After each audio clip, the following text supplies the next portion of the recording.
وتواصوا بالحق وتواصوا بالصبر. أي الله جل جلاله نجري وينزه tukwebaza Allah olw'ekiro kino ekirungi wetutudde wano mu kizimbe ekirungi amakiri bona ku lw'ensi yaffe Uganda nyaffe Uganda tukwebaza Allah kubanga otuleese mu kifo kino ekirungi tukusaba Allah jalla jalaaluhu abakyaliyo naddala abakulembeze baffe batambuze bulungi abayayaanira obuyinza Allah bubawe naddala nga bwabakubye mutto kikuba kwasinga okumanya ebyomunda n'ebyolwatu n'abakyabunywezeza Allah nga babwagala beera nga obawa kubanga era gwasinga okubamanya byonna Allah tubikusabye n'abali wano abayayaanira obuyinza babaka ba paalamenti n'ebifo ebyenjawulo Allah gwasinga okulonda abakulembeze tukusaba tulondera abakulembeze abalungi subhanaka Allahumma wa bihamdika ashhadu an la ilaha illa anta nastaghfiruka wa natubu ilayka assalamu alaykum wa rahmatullahi wa barakatuh. Wa alaykum assalam wa rahmatullahi wa barakatuh. Muzikirize nedala tujitambule ffenna. The grace of our Lord Jesus Christ and the love of God and the fellowship of the Holy Spirit be with us all now and forevermore. Amen. I feel like we're now on the same wavelength. Yeah. Of course. Yeah, basebole bajjawo tubategeeza nti abakulu bamaze dda okutuuka era nga weebali bagendako batwegattako tugende mu nteekateeka ey'okukubaganya ebirowoozo endowooza nga tunaba kugenda mu nteekateeka yakubaganya ebirowoozo katusooke twanjulira abantu abagenda okulemberamu dibeti y'olwaleero ku lwa NTV. One of the contenders that will be joining us tonight is Mr. Frank Mulira Kabinga. He is the Revolutionary People's Party chosen presidential flag bearer, and that is in the upcoming 2026 general elections. He's known for his strong stance on federalism and is sending a clear message to the country. He also believes change needs to happen in the country, our beautiful Uganda.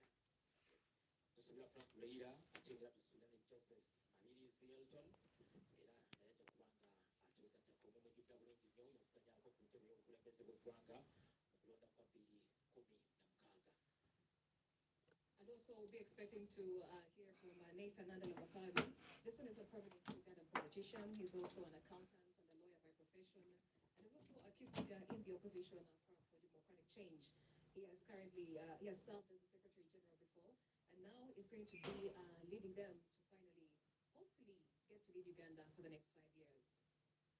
Tufuna amannya amalala njagala okubategeeza nti abagenda okulemberamu dibeeti eno si yefe abaliwa wabula tulina Priscilla Regina Nawoga oyo nga yemuweereza wa puroguramu ya morning at NTV era omulimu guno agukoledde ddala n'obuvunaanyizibwa obwetaagisa era agukoledde ddala okumala ekiseera nga afuuse ekyokulabirako eri abaana abayayanira okwegatta ku mulimu guno ogw'amawulire gwenjogerako alina eddoboozi Priscilla.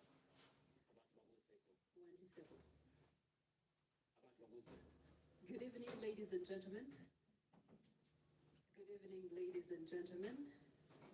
How are you? Are you ready? Is Uganda ready? That's the spirit. Thank you very much. My name is Priscilla Regina Nawoga, and I'm pleased to be your moderator for the presidential debate race for 2026 elections. And next to her is Arnold Segawa, a doctor, a monetarist. He's a central bank scholar as well. He's a former broadcaster. I'm sure you've probably seen him grace the screens on NTV tonight. And now he returns to moderate this presidential debates. You can say hi to the viewers. He also likes to be called a nice guy. Let's see if he's actually a nice guy. Yes, thank you for that. And good to be home, good to be back, and looking forward to asking some tough questions. Thank you. That's what doctors do. I've never seen a doctor who talks and talks and talks and goes on and on and on. But also some of the candidates that we'll be expecting tonight. We have Major General Shamuntu. He has been a member of the Constituent Assembly back in the day. That was between 1994 as well as 1995. He has also served in Parliament. But after disagreeing with Seven's approach to politics and the military, he was let go. And now he returns to also see if he can move forward and become the president of Uganda come next year. That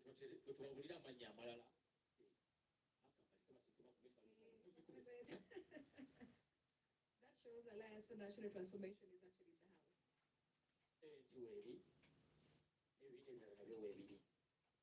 tujja kwongera okugenda mu maaso n'okubyanjula naye nga bwe twongera okweteekateeka njagala okubategeezaako nti debate eno eri butereevu ku NTV ne ku Spark TV ne ku mikutu gyaffe emirala gyonna egya social media nga bwe mukimanyi obulungi noteekamu obuteesa ekigambo NTV Uganda ojja kubanga otusanga nawe osobole okugoberera twagala okubategeeza nti debate bweneebeera nga etandise entambula zino ez'okwetala zijja kuba zikendeezebwako kirungi ng'ezo okukyogera nga zaakendedde dda n'amaloboozi gajja kuba gagendedde y'ensonga lwaki twayise abantu batonotono singa candidate ayogera ekigambo n'owulira nga kikukutteko engalo zibeere ntonotono tuleme kulikikanga abali mu lwogo olwo lw'abantu kale twegendereze ensonga eyo tusibe okulaba nga debate yaffe tukireka nga erisibo mwebale nnyo mwebalire ddala. And of course, we'll be touching base with a couple of themes that I'm sure the moderators will be highlighting later on as the debate kicks off. But just in case you just joined us right now, 5 presidential candidates will be coming through to talk to you, the Ugandan who's supposed to vote for them come next year, 2026. If they work for you, if they convince you well enough, then this could be the time that they actually get to serve you and lead you as their president. Tegezeddwa nti ne Honorable Robert Kyagulanyi Ssentamu amanyiddwa nga Bobi Wine naye ajja kuba nga atwegattako akadde konna okupakati. The national unity platform is also in the house.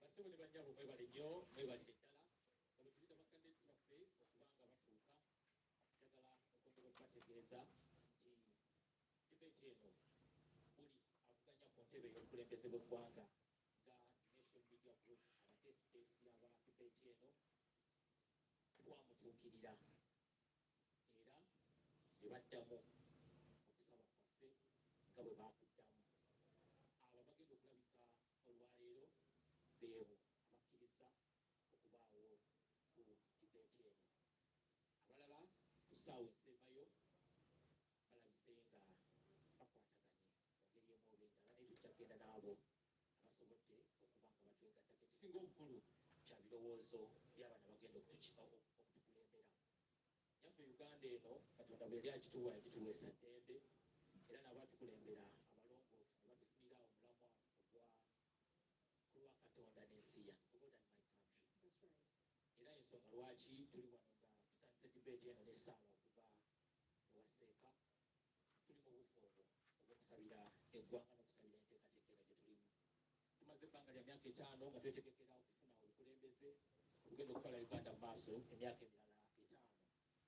Uganda eno tuli okugiyita nnyaffe Uganda nga bwe nnyaffe Uganda yazaala era neekuza n'okulera n'erera mubbo bwe yaleera ne mufaamu abaana 8 abavuddeyo okulaba nga bayingira enteekateeka eyo y'okukulembera bannaabwe kakasiza ddala nti buli omu nnyaffe Uganda oyo yamukuba akaama era akaama ke yakuba presidential candidate oyo tetugenda okuwulira olwaleero. That's nice. So we have 8 presidential candidates. 5 will be able to make their presence seen and their voices heard tonight. Unfortunately, we won't be listening from Robert Kasibante. He's the National Peasants Party presidential flag bearer that is in the upcoming 2026 elections. And also, unfortunately, Mubarak Mnyagwa, also who wants to be known as Mugati Bata, also won't be making it tonight. And he's a prominent Uganda politician and also a former member of parliament. He believes we should all eat from the same. Ate era munazzungulu That's very important. munazzungulu munnaffe tasobodde kutwegattako. Yeah, but on the broader spectrum of everything, I think this is going to be a very wonderful debate. The people that have showed up show that they actually want to lead Ugandans. Otherwise, if that was not the case, then all of them should have been here. But nonetheless, like my colleague Ganwalu Katamba said, we'll definitely be moving forward with the presidential candidates that have confirmed their presence. Manye kisinze okwennyumira mu presidential race eno ey'omulundi guno buli muntu alina engombo kwali kutambulira naye buli omu wagyogera owulirira ddala nga birowoozo bikulu waliwo abagamba kikukuuma ebyo bituukiddwako obeerawo n'abasuubiza okuleeta enkyukakyuka abalala bagamba kuleeta Uganda mpya kakati katulindirire abantu kye banaasalawo oyinza okyogera ne bakikuteekako naye It's up to the electorate. The people who are out there, they're the ones who have to make their voice heard, and basically exercise their constitutional right of going out there to vote their leader of the country. Go ahead, go for it. akakusanya kwamba tengenda kubuuza nti oyagala uganda mpya oba oyagala uganda I will decide come 15th January 2026. That's when I'm going to be making my decision. But I would implore all Ugandans, of course, to turn up and make their voice heard. This is a constitutional right. No one is doing you a favor. You're there to vote for Uganda, to make your home a better place. tweteekateeka njagala priscilla otuyisizeemu ku ebyo bye tuba tusuubira ebigenda okuva mu katuuti ako wemutudde. All right, thank you so much, Anwar Katamba. As we do have the 5 candidates, we will be receiving them in a short while. When they take the stage, they will be speaking to you, the Ugandan. They will be telling you the one particular problem they have found that cuts across the east of Uganda, the west of Uganda, north of Uganda, south of Uganda, and central of Uganda, a problem that unites all of us 45.9 million Ugandans. And what is their solution? Should you trust them with your vote and give them the mandate to lead you as their leader and president come 2026? That is what we want to scrutinize this evening. Dokita,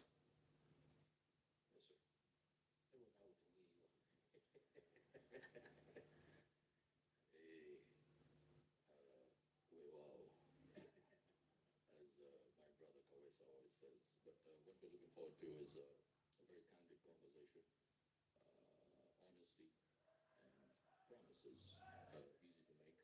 And you fail short, not speak of someone who was once a novelist and wrote very candidly about some things, but you failed to deliver.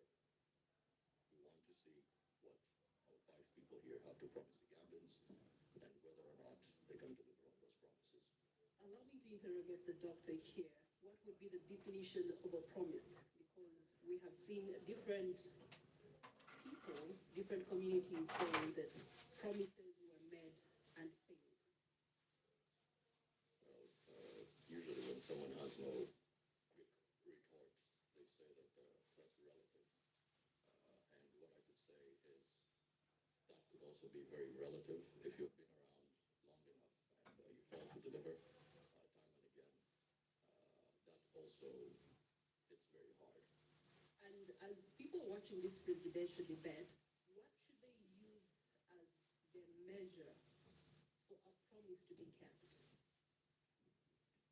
Well, the answer to that is quite simple. If you go through manifestos over time and you do see a regurgitation of something being said over and over and over again, then you have your answer already.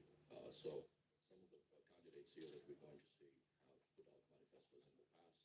Some parties have been around for some election cycles, and it is time for us to interrogate, are you copying and pasting the same message that you had 5 years ago and putting it forth to us this time around? All right. We do have our social media platforms that are equally running with engagement and poll questions. Please feel free to actually reach out with your voice. Your voice matters in this presidential debate because you are the Ugandan that they are talking to tonight. The hashtag is MTV Presidential Debate 2025 across all our social media platforms, NTV Uganda and Spark TV. Please also be reminded that we are streaming live on our website www.ntv.co.ug. tweyanza nnyo tweyanzenge mbeera bwe tugenda okuba era mukadde kano ndowooza ba presidential candidates baffe bonna bonna betugenda okubeera nabo baweddeyo bamaze okutuuka. honorable Robert Chagulanyi Ssentamu naye amaze okutuuka. Kale kakati akadde konna tugenda kuba nga tuyingira mu debate yaffe, naye kati tunaba kuyingira mu debate eyo. Dokita, mwatuva tebadde tambula nga eraga debate eno tegenda kubeerayo. Waliwo ekigambo kye wakozesa, not slogans. Sebo wali otegeeza ki? But it's just ideas. Sebo tumenyeremenyere, not slogans but ideas. Sebo wali otegeeza ki? Sikiriza njogera Oluganda. Waliwo abantu bangi abalowooza simanyi Luganda, naye musajja Muganda wawu okubategeeza okulonda okw'ensi gye bayita United States of America bwe baafuna obwetuze independence in 1776. That was a while back from the British. Something interesting happened. Fast forward to the Ronald Reagan time. And something that was fascinating was Ronald Reagan came up with a slogan for his campaign. And when he came up with this slogan, it was Make America Great. Does that sound familiar? Because someone used the same slogan in 2016, just added one more word, which is Make America Great Again. Okay. So if we are to go with sloganeering, then that is exactly what some people will do. They'll get away with murder just because you don't have a long enough memory to remember that there's a man who was once an actor, turned governor of California, turned presidential candidate, and won the election. Oh, the same Arnold. Kale Ah, kano okay. twanirize avuganya kuba president Frank Buliira Kabinga amaze okutuuka. Frank Buliira Kabinga ono no yakwatidde ekibiina ki Revolutionary People's Party RPP. Mukulu yoyo atuuka agende butereevu. Beti Mudondo mutwale butereevu wali waggulu ku Baganda tetuyita akatunti ab'Olungereza oba tumuyita podium.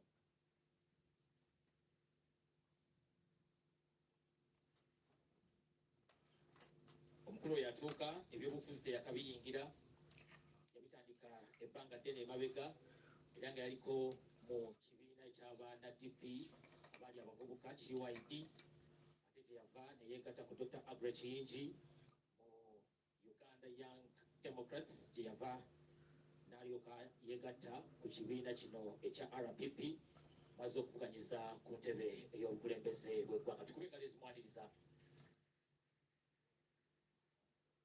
So Frank Buliira Kabinga is a Ugandan politician and also the presidential candidate for the Revolutionary People's Party in the 2026 general elections. Up next, the other contender that will be joining us tonight is Honorable Nandala Mafabi. He is currently the opposition figure leading the Front for Democratic Change and is their flag bearer for the 2026 general elections. Please welcome Nathan Nandala Mafabi. Aba-FDC we bali muli baddembe okwaniriza omukulu ng'atuuka era nga Nathan Nandala Mafabi naye ebyobufuzi teyakabitandika, yabitandika ddala mwaka gwa 2021 gy'abadde nga omubaka wa paalamenti okutuukira ddala olwaleero ng'avuganya ku ntebe y'obukulembeze bw'eggwanga. Omukulu yakolako mu URA era akoze emirimu mingi nnyo okutuuka w'atuusaawo. Sebutukwaniriza era tulindiridde okuwuliriza ebirowoozo by'ogenda okutuwamu. Omutwale butereevu ku katuuti, dokita n'amusolezaawo ebibuuzo. And just to highlight his education, his A-level education, he attended Busoga College, Mirin, Jinja. He also graduated from Bakari University in 1988 with a Bachelor of Statistics and Economics. He also followed that with a postgraduate diploma in education, and that was in 1989. And also, that was from Bakari. He also obtained a diploma in income tax administration, and that was from the Uganda Management Institute in Kampala. In 1993, he passed the Certified Public Accountant examinations, and that was both in Uganda and Kenya as well. Currently, like we said, he is the presidential flag bearer for the Front for Democratic Change. Basebo ne banyabo twanirize General Grigor Mugisha Muntu muna ANT. Sebo tukwaniriza ku debate yaffe eno etegekeddwa aba Nation Media Group, ekitongole ekitwala NTV, Spark TV, olupapula lw'amawulire olwa Daily Monitor, radio okuli Dembe FM, Sakone KFM. Oyo omukulu oyo yadumirako n'amagye g'eggwanga era y'omu ku bannansi abeetaba obutereevu mu lutalo olw'abanunuzi abaleeta gavumenti ya NRM mu buyinza. Sebo tukwaniriza. Now, Mugisha Muntu was officially nominated on September 24th, 2025, and is also known for his calm, values-based political approach. And his focus has always been on addressing governance issues. He has also criticized the current government for its failure to provide to prosperity. That is the retired Major General Shamuntu. Thank you for joining us. basebone bannyabo twanirize Joseph Mabirizi, Elton Joseph Mabirizi naye amaze okutuuka era ngono yavuganyako ne mu kalulu ka 2016 obululu akakiiko k'ebyokulonda ke bwamuwa bw'anaaba afunye omukisa n'abutubuulira naye sebo tukwaniriza ku debate eno etegekeddwa aba Nation Media Group era tulindiridde okulaba ebirowoozo byo ekiro ky'olwaleero. Elton Joseph Mabirizi is the presidential candidate for the Conservative Party, and that is in the upcoming 2026 general elections. Just like my colleague said, this is his second time contesting as president, and I'm very sure he's not new to these things. Mu 2016 ffe abaaliwo twamuyitanga Mabirizi Mabirizi. oba gwe waliridda wa 2016 Still very much around, by the way. I remember his name trending as Mabirizi, and I think it's a cool name. We like presidential candidates that are actually relatable. Oh, Yeah. which class were you? 2016, I was already at campus. I was already doing my university degree. I think guys out there, they are now. I'm old enough. Tuyenza gye tweyazege tuleedirira omukulu Joseph Elton Mabirizi okuba nga naye ayingira atwale ekifo kye nga bwe twongera okweteekateeka. All right, as we wait for Joseph Elton Mabirizi to come through, the other contender that's going to be joining us tonight is Robert Chagulanyi Sentamu. He's also known as Bobi Wine. He's a politician. He's also the president of the National Unity Platform, a former musician. He's an actor. He's a businessman. And he transitioned to politics and gained prominence as a critic of the president, that is Yoweri Kaguta Museveni. Okulano gwe tuleeta yaliko omuyimbi era ebiseera we yabeerera omuyimbi yayitibwanga Ghetto Gladiator era yayitibwanga Ghetto President. Simanyi oba kikyali ekifo kye naye tujja kuba nga tumufuna. Mutegezeddwa nti Mabirizi naye atuuse. Ssebo Elton Joseph Mabirizi, presidential candidate owa Conservative Party. Ssebo tukwaniriza obudde ensi yakulindiridde dda ate olina ekyafaayo eky'obudde abaaliwo mu 2016 abamu babadde batandise okweraliikirira. That is Elton Joseph Mabirizi, the presidential candidate for the Conservative Party in the 2026 elections. He's doing it again as he's also joined by the party chairman, John Ken Luchamzi, and a nice delegation. Conservative Party is in the house, officially. Ogerangako bw'oyogera John Kennedy Lukyamzi, oyogeranga kaaka. The man. The man. Wali afuuka linnya lye. All right, the Conservative Party is in the house. And now let's move forward to our final candidate of the night. That is Robert Chagulanyi Sentamu. He is the presidential flag bearer for the 2026 general elections on the ticket of the National Unity Platform. Please join us and welcome Honorable Robert Chagulanyi. Honorable Robert Chagulanyi Sentamu bw'atuuka tubategeezezza nti yaliko mu kisaawe eky'okuyimba era nakakyakirimu. Ennyimba empya zikyajja nnyingi nnyo tutera okuziwulira weewaawo tezizannyika ku TV bannange muyinza okuzitubanja. But his political journey actually started in 2017 to 2021 when he represented Chadondo County East, that is in the Parliament of Uganda. There were some things that happened there, so we won't drill on that. All we know is that he leads the People Power, the Power Movement, and has been a major opposition force. And he also ran for president in 2021, and he's here to do it again next year. Kale tulinze Robert Chagulanyi Sentamu atambula n'omulamwa ogw'okugamba nti aleeta Uganda empya n'ekkooti y'abantu. Ebyo bye bimu ku bigambo by'asinga okutambulirako. Naye abamuleeta oba bamulaze ekkubo kyamu ndaba tavaayo. Aja is coming. Tuyinza okwogera ebingi ne tuwokya.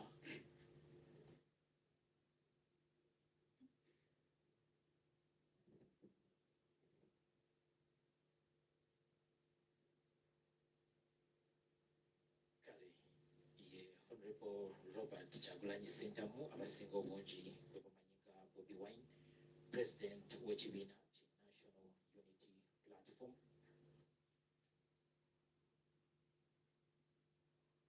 omukulembeze ye Mildred Petun asoma amawulire ga NTV Weekend Edition.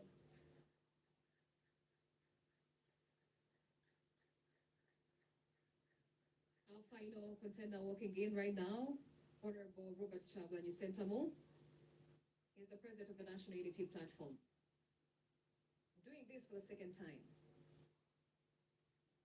Abakulu nga bamaze okutuuka kadde kano tugenda kuwaayo obudde bwonna bwe tulina okulaba nga tuwa ba moderators baffe akadde batandike session yaffe y'okubaganya ebirowoozo. Twakutegeezezza nti abamu ku abo bagenda okulemberamu ku lwa NTV presidential candidates bano njagala tububanjulire basobole okubategeera obulungi. Abagenda okulemberamu debate eno ku lwa NTV tulinako Priscilla Regina Nalwoga, abamu ku mmwe abali awo ku podium yali abakyazizaako, ye presenter owa program ya Morning at NTV. Program ebeerawo buli lunaku okuva ku Monday paka ku lunaku olwokutaano. Ye Priscilla Regina Nalwoga, omu ku bannamawulire abagondedde obulungi mu mulimu guno. And seated next to her is Arnold Segawa. He's a doctor, a monetarist, and a central bank scholar as well. He has also been in the newsroom for quite some time, so he's well versed with that field as well. He's going to be our moderator as well for the presidential debate as we gear up for the 2026 general elections. Presidential candidate kanyimirire wano musobole okundaba. Nze ani Walukatamba kakati katubaweeyo eri bannaffe baneeno abagenda okubakulemberamu mu debate mbadde ne prefer. Over to you, Arnold and Priscilla.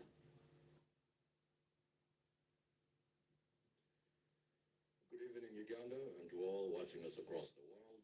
It is 8:34 in Kampala and midday 34 in Washington, D.C. I know there are very many people who are eager to hear, especially in the diaspora, what all of you have to offer us as presidential candidates, and we're looking forward to hearing your thoughts.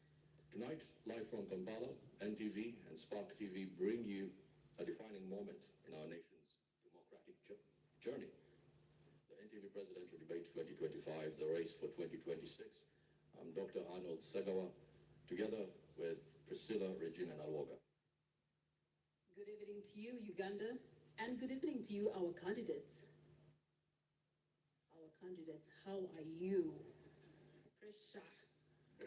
Pressure, pressure. Let's turn on those microphones and just hear your voices so that we know you're the one. I will start with the general. General, good evening. Good evening. How are you? We are fine. You are fine. I trust you are fine too. Oh, that's wonderful to hear. A round of applause for him. Mr. Robert Kyagulanyi. Mic check 1, 2. 1, 2, check. It's a pleasure to have you. Good evening. It's a pleasure for me to be here. Good evening, viewers. Good evening, our dear moderators. Good evening, fellow candidates. All right. We also do have Honorable Nandala Mafabi. Honorable, good evening. Good evening, everybody. Look forward for a It's a pleasure to be in your company. A round of applause for him. We also do have Mr. Joseph Mabilizi. Good evening to you, sir. good evening to all of us. How are you? I'm doing well. Kapresha kekoba tukendezeeko. I don't have any pressure. Yeah. That's wonderful to hear. If they're confident, then Uganda should be confident about the next hours to come. And finally, we also do have candidate Frank Bulira. Good evening to you, sir. Good evening, dear Ugandans, and thank you so much, NTV, for this arrangement. And thank you so much for accepting our invitation and coming through. These are the 5 candidates, 1 state, and of course, 1 country that is watching. Tonight is about ideas, tonight is about vision, as well as leadership, unfiltered, uncompromising, as well as decisive. Gentlemen, if you may, some hygiene issues. When you're done speaking through your microphone, kindly switch it off, otherwise we will have feedback. And moving on, the focus tonight is on issues that are shaping the future of this nation. We have infrastructure, ICT and innovation, finance, and national development. duly introduced, our 5 candidates are ready and they have shown us that they're ready to go. There are 5 voices. However, you and I make up one electorate. Every answer tonight is going to be counting and every commitment is going to be measured. Joining us tonight on stage, we have Frank Bulira. We're going in alphabetical order from your surname. On my extreme right, Mr. Frank Bulira, thank you. Mr. Candidate Joseph Mabizi, thank you. Candidate Nathan Nandala Mafabi. In the middle, we have candidate Robert Chagulanyi, and last but not least, on my extreme left, candidate Mugisha Muntu. Well, tonight marks a very defining moment in our national conversation. Ugandans from across the country, ever since we began this live broadcast, have been talking to us, and they have been telling us some of the things they would like their candidates to actually pinpoint about. And of course, this has been building up to this coverage from our correspondents in Entebbe to northern Uganda to Mbarara to the voices of everyday Muna Uganda, each one of them sharing what they are expecting of you, our candidates, as you get to address them as a nation.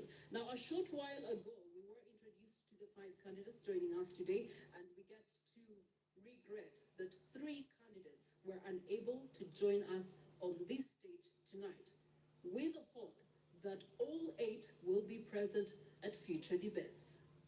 Tonight, we will be looking at 5 themes, that is youth unemployment and jobs.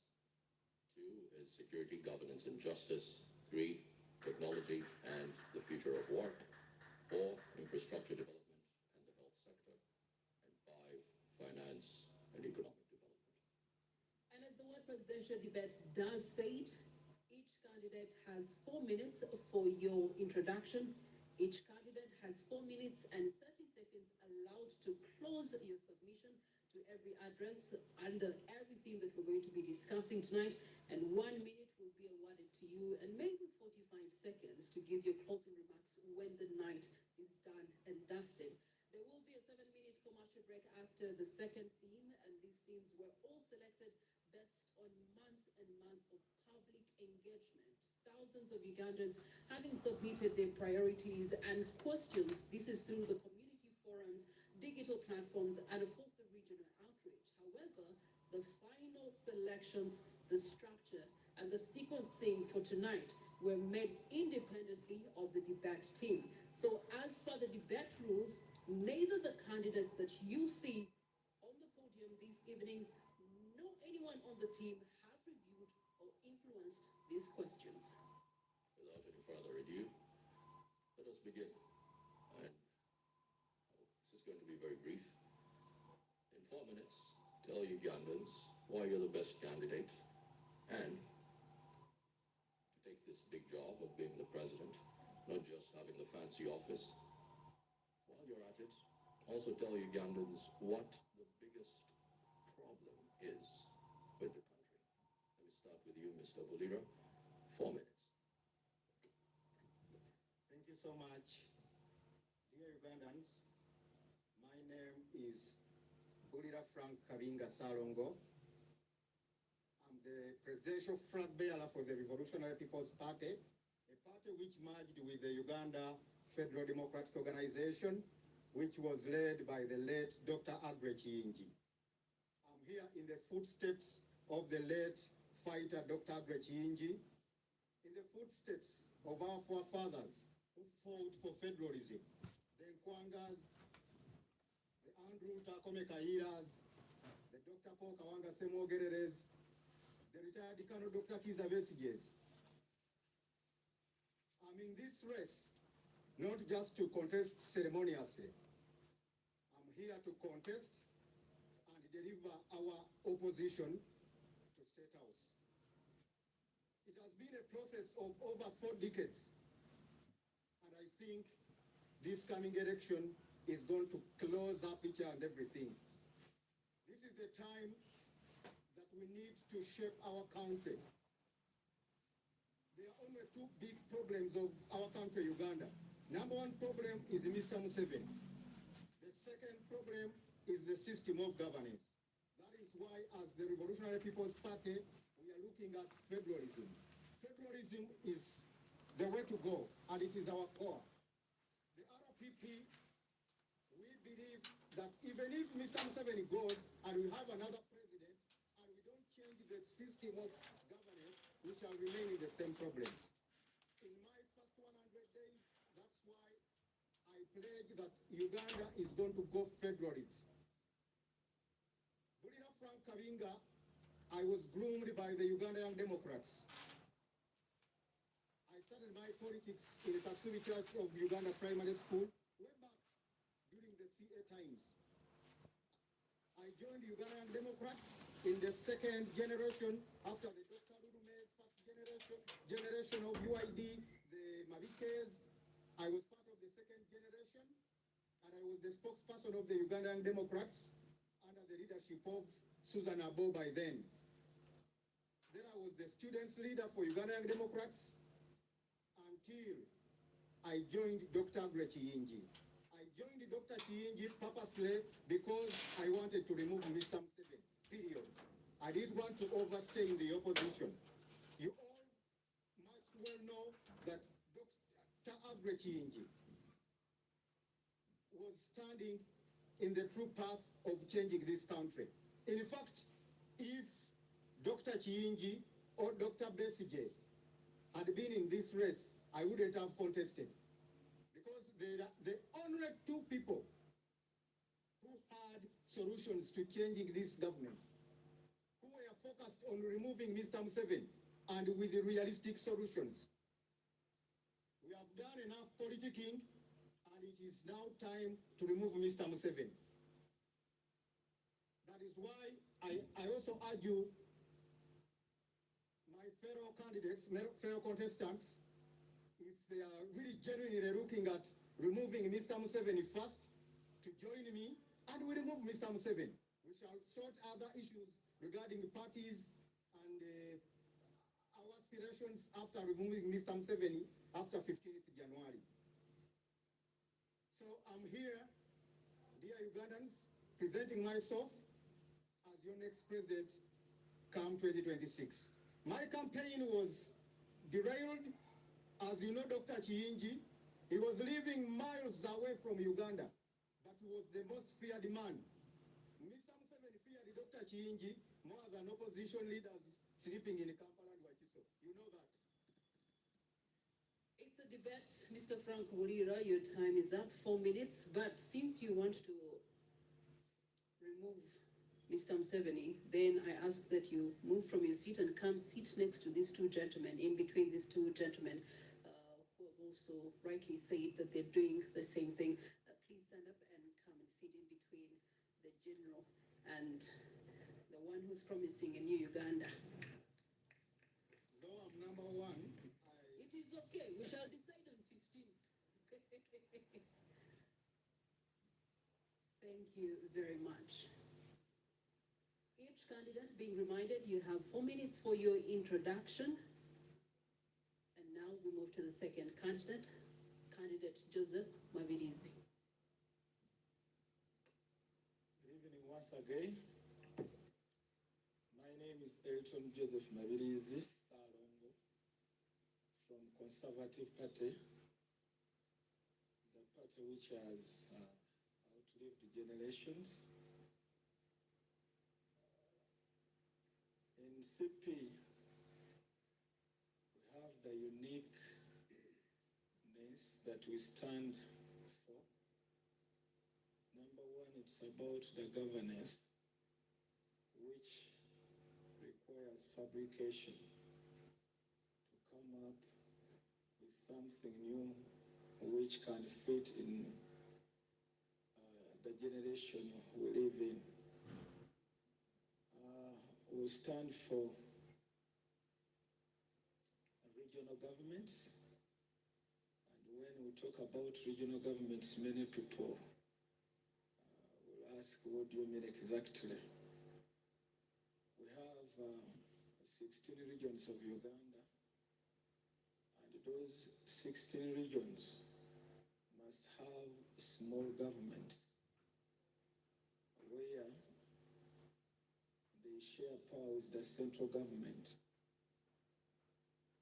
Uganda is like a sinking boat in an ocean. We without coming up with regional governments, we would have done nothing, even if we elect any other leader. So regional governments, this is where power is shared, resources, responsibilities are shared with the central government. And when you come up with such a government, you would have dealt away with so many problems of Uganda that we are facing today.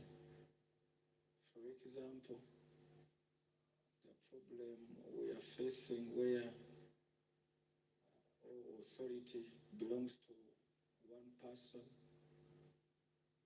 where security is just in central government, where taxes are collected and just go into a small group of people to govern that. So there is a great need to institute a regional government to ease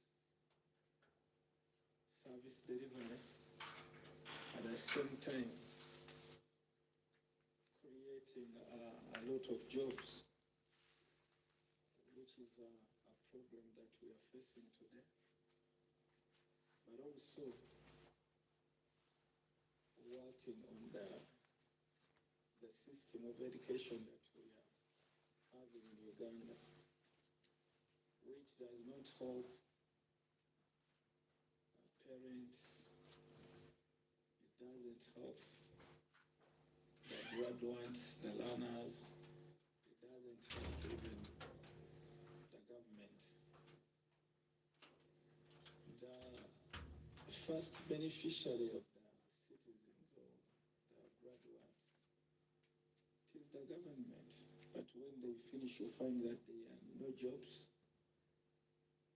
which has created a lot of dependence.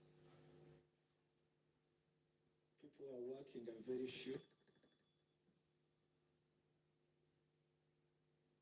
And many depend on others. Thank you. Thank you for that, sir. On to you, Mr. Mafabi. My name is Nathan Nandala Mafabi. I came in this election. I come from Forum for Democratic Change. Our theme is fixing the economy and the money in our pockets. The current problem in Uganda is three-phased. Corruption, that is greed, poverty, injustice. I have worked in the whole country. You discover poor mothers, poor fathers, who are selling tomatoes, oranges. They cannot even make enough to feed their families. Our children go to school. Out of 10 children who join primary school, only 2 reach P7. That means there's 80% dropout. You go to the health center, they will refer you, go out for medical attention, go and buy medicine, go for scan. And those are the main things which bring us in this election. But what's the problem? We have been around for 40 years. We have been talking about peace, peace, peace, and I don't think Ugandans can now eat peace because the peace is there. What we need is people to have jobs. And when they have jobs, they will earn a living. We look forward to investing in agriculture. We look forward to investing in education. We look forward to investing in the health sector. We look forward to investing in infrastructure. I come with experience because I have studied all those. I come with experience in economy, in accounting, in taxation, and knowing poverty, how it's painful. I have worked. Unfortunately, you mentioned it only. Maybe you are there, but I was in Ministry of Finance. I worked for one bank, and I have advised many governments, and I've come out of poverty.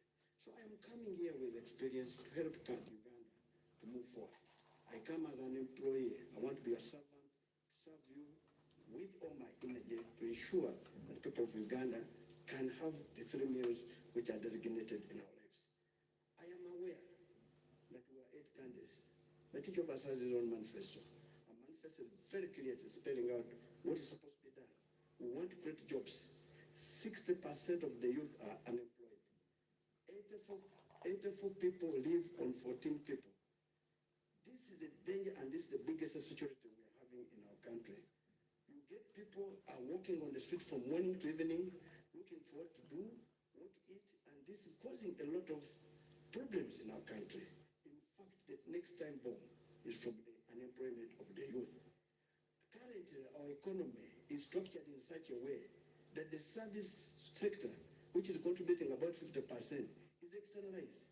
That's the telecom, that is the financial sector, and even the industrial part is belonging to the foreigners. Local Ugandans themselves, who live on a agrarian economy, which contributes almost 80% of our livelihood, are only having a 23.8 GDP contribution, meaning that our people are living as slaves in their country. This is what we need to resolve, and it's urgent, and it needs somebody who's experienced in that area. In my life, I have been in Parliament for 25 years. I have been there advocating for justice. I've been advocating for, because there's a lot of social injustice, I have been advocating for this issue to do with poverty alleviation. Every election, we see a different thing that they are doing.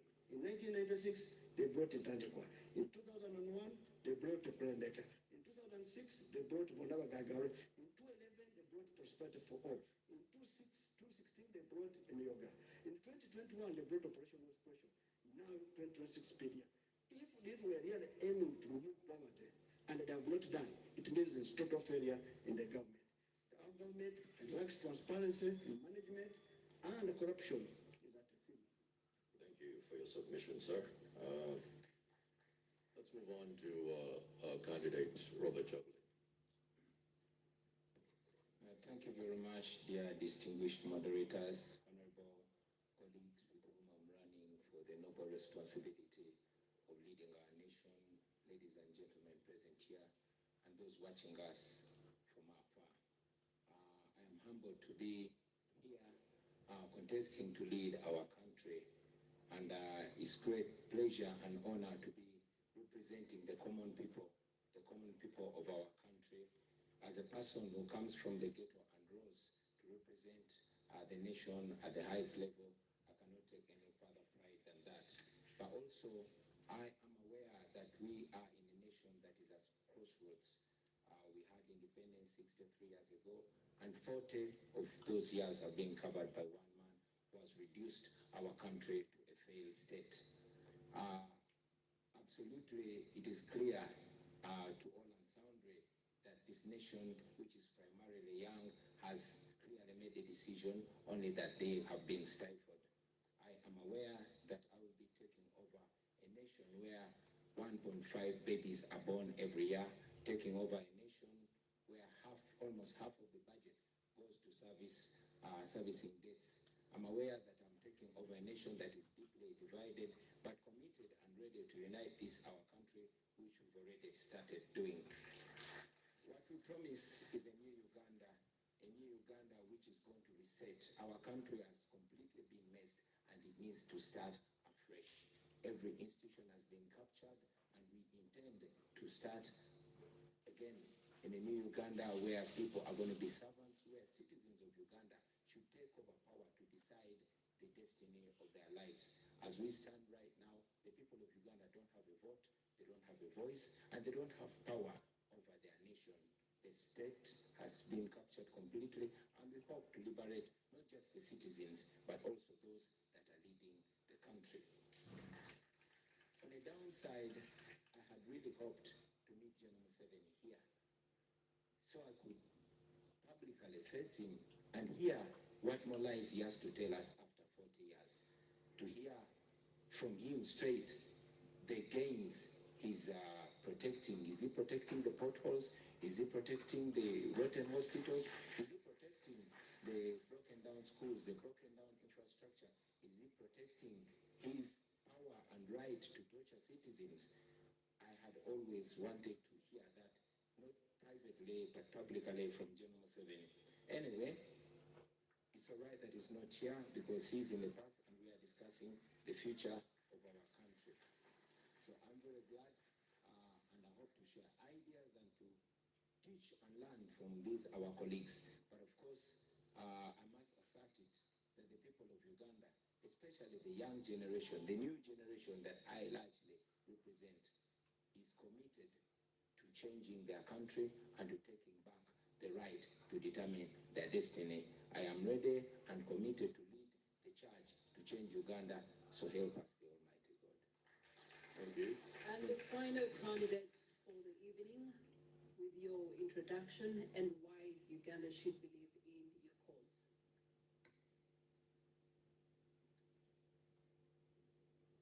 Thank you, dear moderators. Let me take this opportunity again to thank all Ugandan citizens who are seated in this room and those who are watching us. I'm called Gregory Mugisha Muntu Oyera. I hold the flag for Alliance for National Transformation, whose mantra is values-driven leadership. We entered this race very well knowing the state of our country. For 63 years, we've been in a vicious cycle. John Museveni being the 9th president, regime after regime, promises are made, promises are never fulfilled. And we reached a point where we believe that there must be something up there that causes leaders to get up there in spite of the promises that they do make. What makes them drunk to a point where they lose direction, they don't fulfill promises, they trample on citizens, and unfortunately at this point in time, we have not even had the experience where one leader hands over power to another. That's sad. Some of us had hoped that we'd see the breaking out of that vicious cycle. Where we're heading, we are not so sure whether that will be or not. We keep on struggling. We hope that we'll see that at some point. We've been moving around the country now for about 2 months. The state of our people is quite frightening. Joblessness, the levels of joblessness of the youth, the depth of poverty that you read on the faces of the people, and even what they express. The lack of drugs in hospitals, government hospitals, and very well knowing that there are those who can't afford to go to private hospitals, which means they can't afford the bills, which means that most people just go home to die. That's been going on for quite a while. The area of joblessness, even the few jobs which are viable, not only at the national level, but even at the local government level, because I've so far gone through 74 districts. And I made it a point to ask everywhere we go whether there are transparent systems of young people getting jobs. And the response has been uniform throughout. I've not been in a district where I've got a response that you can go an interview, and when you succeed or you are the best, that you can get a job unless you know someone, unless you pay a bribe. That's quite frightening, that government jobs can be sold. So the people out there who still believe that General Museveni should continue, I've been urging them on the campaign trail that considering that state of affairs and the frightening levels of corruption in this country, we lose 10 trillion Uganda shillings. That's about 2.7 billion United States dollars every year. That they should reconsider.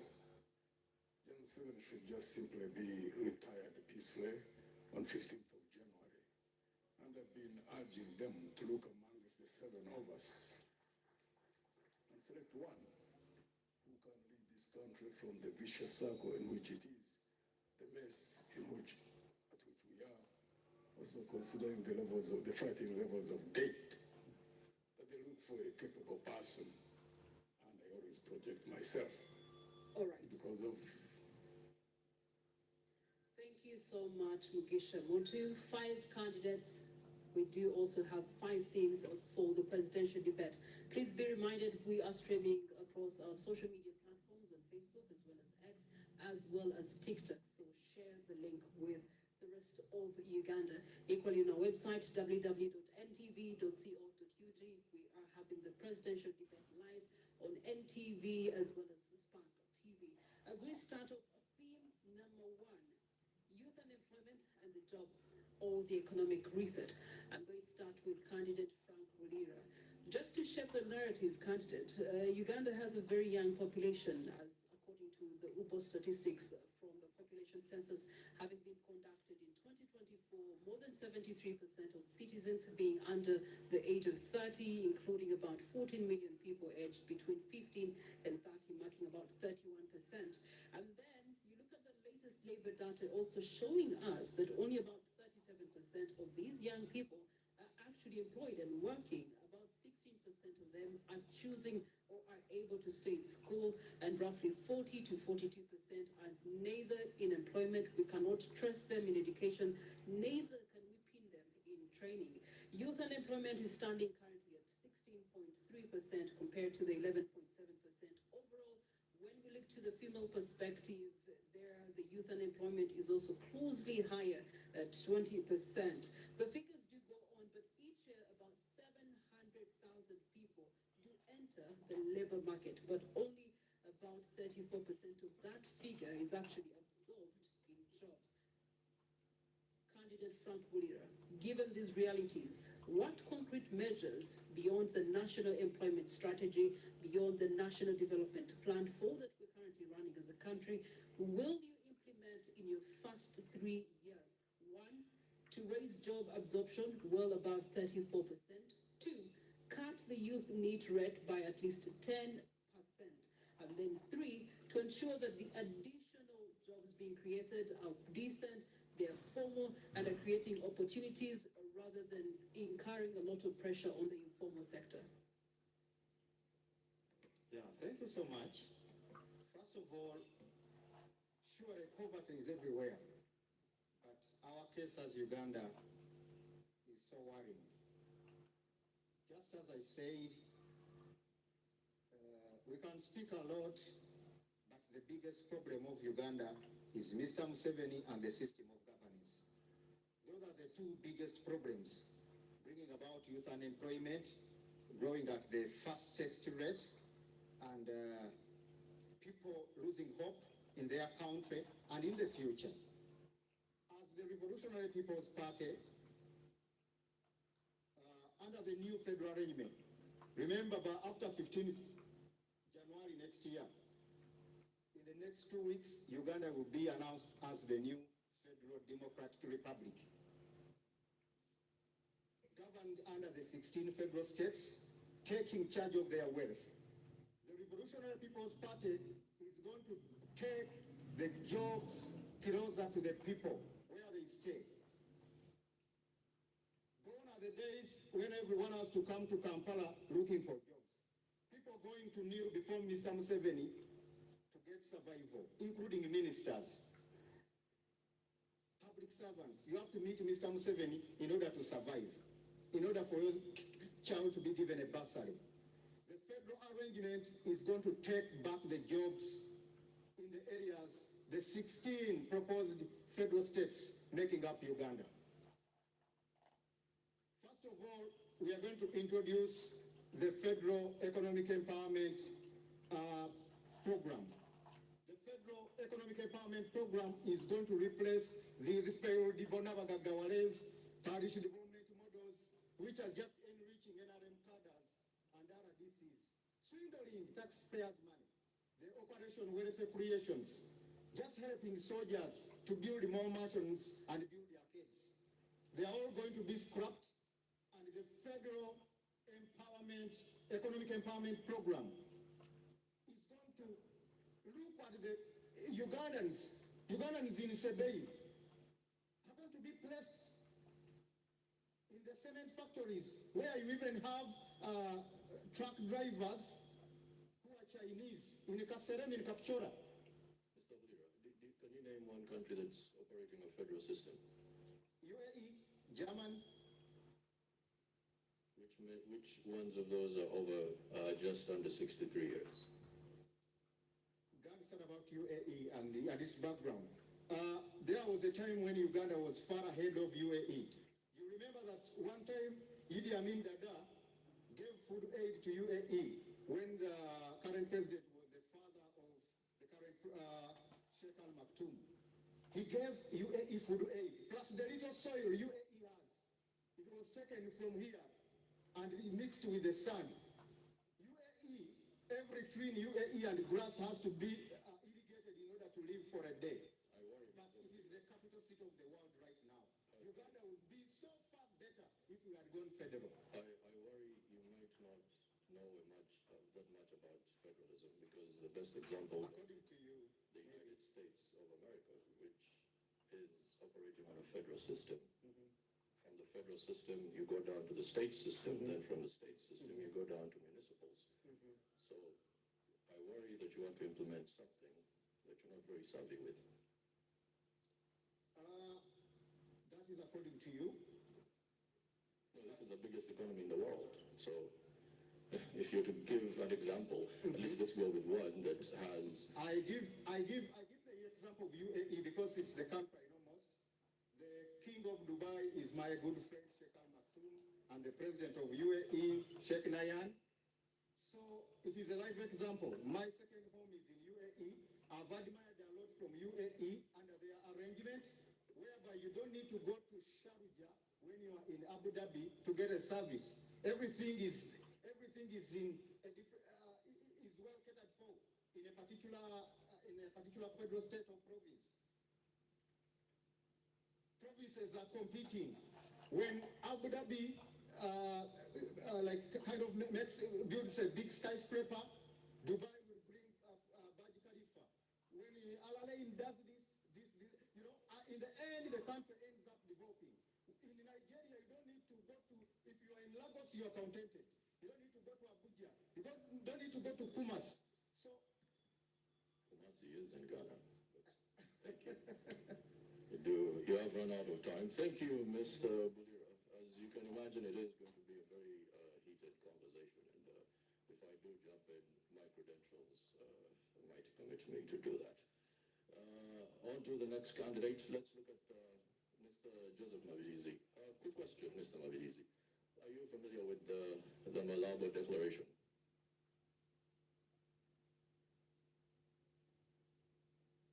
Could you kindly switch on your mic?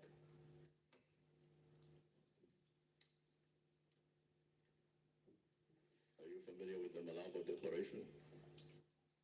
So many declaration has been done. That is a yes or no So question, sir. which one do you mean exactly? Malabo Declaration, Africa Union. Are you familiar with the Abuja Declaration? Which one in particular? Because several of them, there are several which has been done. I wouldn't want Are to you get into talking your time. about the climate one? Are you talking about, which one are you talking about? Okay, let's talk about agriculture. A declaration was made where 10% of revenues going through this fiscal plan when it comes to spending of any nation that is privy to the African Union spends 10% of their revenue on agriculture. As you can imagine, Uganda does not do that. That being said, what would you do in your first few months as president of Uganda to fix that? We have a very big plan about agriculture infrastructure, where we want to encourage much of small-scale industry, where people can use simple machines in agriculture. Like hose? When I talk about simple machines, I know even a hoe falls under that, but there are other machines which are not big tractors, and those ones which are operated just with those ones which are operated manually, they just push them. So there are so many. So I'm not talking about only home. I'm very confused. Are we talking about combine harvesters? Are we talking John Deere? Are we talking, I'm very confused. Going back to plowing with oxen? Which one is it? Give me something concrete. They are tractors, but now I'm talking about the simple machines which use these simple engines, which are affordable. They don't consume a lot of fuel, and they are being used in Malaysia. So you can visit Malaysia, because for me that's where I saw them. So that's what I'm talking about. That once we trade that and bring it into our nation, we would have helped a lot in agriculture. But you're Not addressing only that. something different, because what this declaration say is to have 10% of your GDP. I understand your question. Give me time to answer. Please go ahead. If you want me to answer your way, then it's something else. Please proceed. I have my way, and I can pass either way to answer you. So you want me to give the answer you have? Huh? I have my own answer. So, I told the person who contacted me that let me hope you are taking me into a debate, not something like questioning you. Then you answer this, someone asks another question to take you off. So, what I was saying, there is a need to get that into that modernization agriculture, where we need to import simple machines to empower agriculture sector from the regions. And once you've empowered all the regions, having shared power, responsibility, where the regions, they are also responsible for collecting taxes, and after collection of taxes, they only give 40% to the central government. Then 60% remains in the region. So the regional governments, they are responsible to institute and put into practice what fits their region according to agriculture. So it will be the responsibility of the regions sitting and deciding. Even what the declaration aimed at may be less.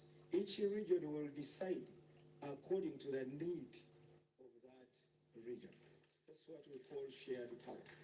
It's not about only one person dictating that things should move in this direction or the other direction. That will be the responsibility of the regional governments. Makes sense. Thank you. All right, as we dig on, be reminded that our first theme of the night is youth unemployment and economic reset. This is where we'd like to turn to Honorable Robert Chagulanyi Sentamu, one who has quite a large youth following. These are young boys and girls who need technical skills that are primarily scarce in our country right now. We look to training, we look to education, vocational education, and we also look to tertiary education that is still by and large weak. And also the digital economy is leaving so many people behind. From what you have seen in the many days you have been all over this country, if you were to become president, what immediate reforms will you use to drive an overhaul in TVET and then also build real digital skills and ensure that the young person you have been meeting on this campaign trail is actually not locked out of the future?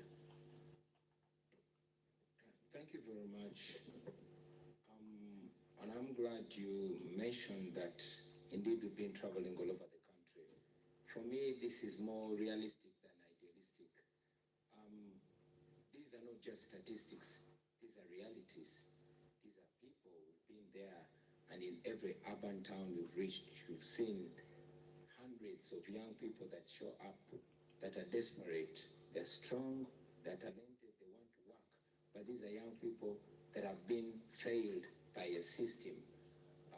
It should be noted that Uganda is ranked the most entrepreneurial country in Africa. However, the young people are being failed because 70% of the small businesses that are started do not live to complete one full year. They are failed because of high taxes. They are failed because of the cost of money, high interest rates. They are failed because of high electricity rates. They are failed because of high transportation, and this comes because of the broken down transport infrastructure. As a national unity platform in a new Uganda, we have a plan of establishing 10 million jobs. And here we're going to do this by leveraging the tourism sector. As you know, Uganda is immensely gifted. We're going to leverage the manufacturing sector, and most importantly, the creative industry. Now, having come from the creative industry, I know the potential of the creative industry. Uganda is equally as talented as Nigeria, or even more talented. But looking at the Nigeria's creative industry, it is almost outcompeting the oil industry. In fact, they call it the new oil, because it is largely seen as even more engaging and more incorporating of young people, of the ordinary citizen, than the oil sector. Now, our plan is as follows. First, we want to empower and support the small, medium enterprises and the cottage industries. Now, for the benefit of our voters out there, cottage industries are the small scale industries, mainly in homesteads, that are majoring in production. These, we must understand, looking at the growing economies of the world, these have been the unsung heroes of these growing economies. China, India, Brazil, name it. So, looking at these examples, we think it can be a benefit in Uganda. I'm looking at areas, especially these that are near borders, like Arua, like Chisoro, like Kabale.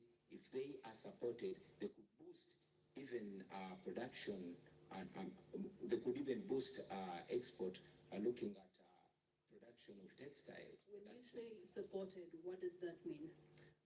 Supported means cutting down, reducing the cost of doing business, reducing the power costs, reducing the cost of money, reducing the interest rates, investing in transport infrastructure. This would make it easier for them, and it would boost them. Also, it's important to mention that in this line, we want to boost production. In our manifesto, we presented our school feeding program, where the government is going to be feeding children at school. Now, the people that are going to be supplying these foodstuffs are going to be the ordinary citizens. And in the new Uganda, the government will work with the Parent Teachers Association, the PTA, to ensure that they identify not only the most vulnerable, but also the most trusted and competent suppliers, the eggs, the wheat, the rice, the flour, to feed the children. This way, we're going to be able to support even the small producers, the women, and the ordinary people out there. We believe that this is not only going to boost education, but it's going to help in youth unemployment.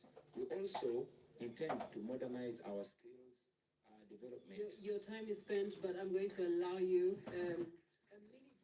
You have made recognition of manufacturing and tourism. These are high level in terms of strategic for any presidential candidate. Leaders have been describing it as Uganda's economic growth. However, there's one structural problem that still hinders both sectors right now, and that is unreliable power supply and high electricity costs. What's your solution? Well, the high electricity costs government, we can go as far as renegotiating with Mujadali to ensure that the power comes down, because that is what is going to help the productivity. There's one thing, if you allow me also talk about, that's the exploitation. The current government prides in youth employment, where mainly the industries that are owned by foreigners actually exploit the citizens to an extent that young Ugandans are paid as low as 3,500 shillings a day. Now, I was in Parliament in 2019 and we passed the minimum wage bill. Unfortunately, General Museveni refused to sign it. Now, we are going to reintroduce it in a new Uganda, and I will sign it because I will be president. Thank you. Thank you for that. Let's move on to candidate Nandala Mafabi. I've been going through your manifesto, which is quite fascinating. There's something that you mentioned, cooperative-led agro-industrialization. You're familiar with that. And here you do target tea fertilizers at 30%. Explain to me how this sizzles into working on the youth unemployment problem in the country. Thank you so much. First of all, Uganda is an agricultural country, so it's a very unique. And the youth we have currently, if I give you an example, most of them are even in schools, or they have been dropped out of school, but they don't have land. They cannot be able to go on the land. But if agriculture employs about 80% of Ugandans. Now, as a government, which should be serious government, should ensure that Ugandans are employed. We're looking at skilling the youth, and you skill them in what you have. For example, you skill them in agriculture, you skill them in construction, you skill them even in ICT. Now, if you skill them in agriculture, that means you are trying to modernize agriculture. And if you're going to modernize agriculture, this youth will be employed in those sectors. I can tell you agriculture can go ahead to employ the biggest number of people. What you do there, you produce what we call agro-processing. And if you go for agro-processing, those are industries and related industries. And when you bring agro-processing, the youth who have studied or who have not even unskilled ones, but you can skill them, will go and work in agro-processing. And that's creating jobs. And I can assure you the biggest political now where we can collect jobs currently is in agro-processing, in agriculture. And Uganda has an advantage, as I say, God has given us the best weather. We can do anything. Now, for example, here we used to have 4 cash crops, and the cash crop meant where we used to get cash. That was coffee, cotton, tea, and tobacco. And the cotton we are raising, it is called, the cotton is called white gold. Now, what does that, you talked about tea. The tea is called magnetic money. Now, the tea, you see, right now we speak, the soils which have been growing tea have been taken to do other things. But when we're talking about fertilizers, you need to boost that land to do more tea. And currently, even the tea which are growing, there's a lot of debt which have not paid farmers. And the farmers are getting discouraged. A very good government should not make farmers get discouraged. What should be there should be a mechanism whereby if there's overproduction, you have stores, that is called silos. You must be the one, be the catalyst leading the marketing processes. You must be the one even trying to go into better industries, whereby you can create an industry and hand over. I'll give an example. I did in fear. Total Uganda, which was, I think, an international person, they came with a policy of saying younger dealers. What they did, they would give a young man or young lady a petrol station to run. And they would give him fuel to run that petrol station. They would be deducting the margins, but leaving him or some money. Give him a period of about 3 years, they say he must exit, so that they bring another new dealer. And the purpose was to train them how to manage business. Many of them got out and built their own petrol station down there, up there. If government of Uganda did the same, to do incubation like that, whereby we partner even with the private sector. Another example I can give you in the next one. If a company employs disabled people, it gets tax deductions from all these taxes. If a company, if government of Uganda wants the youth to be employed, they will be employed. How? You go and say, you employ this youth in agriculture, you will have the following. 1, tax exemption or reduced tax. Two, you will be given some facilities because the youth will be working and earning your living. The tax deduction and what you are giving is putting the young man or young lady to be employed. I can tell you, agriculture is one of the places we should invest more money, whereby we can have our youth employed. You talked about. Yeah, I know listen to you're me. running out of time. I just want to touch on this, right? Having worked for the World Bank, Rwanda does a very good job in Nyungwe with the tea processing. How would you use that example to address that? I just want you to help us on that. That's actually a positive, because I'm listening to a lot of sense here. Come again. Rwanda is growing a lot of tea in their Nyungwe plantations, and you having worked in the World Bank, I know you use a lot of case studies. How would you use some of their examples with your experience to make the tea plantations better here? Are you aware the Rwanda copied our proposal, which was made by Uganda? This is why I So want I'm trying to say that what Uganda is very good at writing proposals, but not good at implementing them. I am trying to tell you that this what I'm raising can be done. Tea can generate money, tea can generate jobs.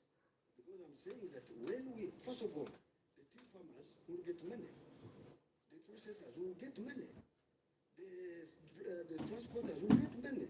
What I'm trying to say that if our target is to invest in tea, which we are putting in our manifesto, those tea growing areas will be we have talked about subsidizing fertilizers, putting you see factories, when you're trying to do a factory, you leave. Because a person going to the bank to borrow money is more expensive. But the government can put a factory and hand it over and tell these people after a particular time, you will have paid the factory for and go away. Currently, our country, I will give an example. There's a gentleman who was involved in the tea industry. What he did, he even borrowed money from a money lender. Well, you know, Uganda now is being led by money lenders. What happened, the cost became high. He took my minutes. Kinda, yeah. Listen to me. So when he could not pay, of course, there was a lot of work. Our country had been done in such a way that cost of capital is too high. And because even the reason why cost of capital is high is because of government. The biggest borrower is government. So it crowds private credit. And so when someone goes to the commercial bank to borrow, they will say, no money, or they give you at an expense, maybe with more conditions. Now, what I'm trying to say, in the tea sector, if me become the president, I will tell you that it will be a deliberate effort to put industries, to put processes, so that credit, which should have been somebody going there, will be given by government beyond needing it, so that we create jobs in that sector. Fertilizers will be given on subsidies. And I can assure you the tea sector is the best now, because initially we had four of them, four ranking in. Tea can even overtake coffee, but of course coffee is still high. In the current situation now, it is coffee followed by tea. Now we're getting a lot of money from tea, but also the marketing process are being driven wrongly. Government should lead in this process. I can assure you, I believe tea will create jobs and will make our youth be employed. All right, thank you so much. Staying matters agriculture, our national anthem does pride in our agriculture backbone, good climate and fertile soils. Gregory Mugisha Muntu, many households are remaining in the subsistence economy right now as we speak, mostly in subsistence agriculture. You do have the standing current government prioritizing agro-industrialization, manufacturing with the incumbent, ensuring that there's a spread out of business and investment parks across the country. But there's also the element of tourism, construction, trade that are low-hanging fruits.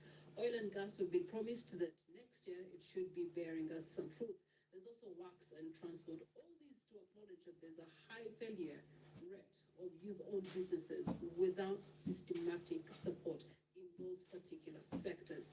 How do you intend to actually ensure that there's policies, that there's public investment, that there's procurement that is geared towards ensuring that the young people's uptake into these sectors is one that will help them leapfrog from the statistics we know of?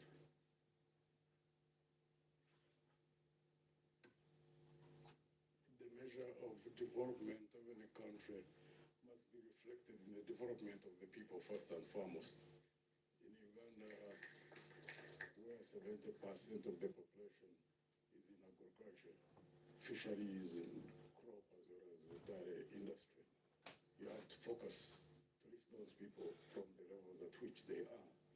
And one of the things which is absolutely sad right now, that there was a total breakdown of extension services. And also, crate is very expensive. Other than PDM, which is touted all over the place, which is only 1 million, it cannot help farmers who want to invest, one, raising money for quality seeds, buying fertilizer in areas where you find that soils have got depleted, and then buying pesticides for spraying of crops, and also the use of machinery, either tractors or ox plows, that requires capital. And most of these peasants don't have access to capital, and our cooperative unions were literally broken down. It is very amazing that there is actually one fund. It is small, it's not big. The agricultural credit facility, which is given by Bank of Uganda through commercial banks. In the 74 districts where I've gone, I've asked in about 8. It's only in one district of Mwaya where only 2 people raised their hands who were aware of such existence of such a fund. Now you can imagine, this is an agricultural country. There is a regime which touts PDM, which is on 1 million. And yet the fund which could have helped those who are in agriculture would go into agro-processing. People are not aware of it at all. And it's at 12% per year. Farmers cannot survive on borrowing from commercial banks or borrowing from SACCOs at 30%, 35% and above. It simply can't happen. And therefore we propose to increase agricultural credit and expand it and sensitize people, and also ensure that we either direct or work with the private sector to establish tractor hire services in areas where they still have large chunks of land. That is only Lango, Chacholi, Teso, where you find peasants who still have, or subsistence farmers who still have about 10, 15, 20 acres. Now the other areas where people are still on about 1 acre, 2 acres, that's a totally different approach that will be used. And there also needs to be cheap credit in terms of low interest rate, long-term repayment period for agro-processing. Because agro-processing, once you establish industries successfully and expand them, they become a market for those who are in subsistence farming. And also in the area of tourism, it's a low-hanging fruit. Uganda is one of the countries in the region which doesn't advertise Uganda or market Uganda. I think the countries which aggressively market the countries is Tanzania, Kenya, and Rwanda. Uganda has entries about 1.2 million tourists who come in. Kenya, Tanzania has about 2.5. If Uganda was able to advertise itself, considering the beauty of this country and so many opportunities that there are in terms of tourism, and increase that rate from 1.2 to possibly about 5 million people, the employment and the levels of opportunity that there would be, those who would be expanding the beds in the country, those who would invest into cottage industries, because that would also be a market for agriculture and those who are agro-processing. If you get like 4 million tourists coming into this country, a great market for those, someone who's producing yogurt, someone who's growing carrots and cabbages, someone who's packing rice, someone who's all nature of things. Uganda has not, I think they are sleeping on the job when it comes to tourism in that regard, this regime. It would be our intention to ensure that we fully exploit the area of tourism, because it's not called a low-hanging fruit for nothing. Because investment doesn't take a long time. Marketing itself, once you have skilled advertising, Uganda, there are so many Ugandans who are skilled in marketing, we can increase the tourist entries significantly in a 5 years' time, and it will be a very big area for employment of the youth. In your ANT manifesto 2026-2031, you are also very big about monitoring and evaluation of the manifesto you would have put out should you become president come 2026. 2026, what would be the indicators of success for the things that you have mentioned, particularly increasing the agriculture credit and also creating markets beyond our borders? One of the things that we really want to target and aggressively pursue is the area of corruption. We consider it as public enemy number one because we lose 10 trillion Uganda shillings. That's about 2.7 billion United States dollars. And if you tackle first and foremost grand corruption, you know, where there are contracts for roads, contracts for water, contracts for energy facilities, where there are hundreds of millions of dollars which are lost, and you crack down, because we in our own party, we believe that if we dedicate effort in a span of 2, 3, 4, 5 years, you can reduce the loss through corruption of 2.5 billion. You can save about 70-80% of that. Reinvest it into the sectors which are needed: education, health, and also areas like I've already talked about, like in tourism.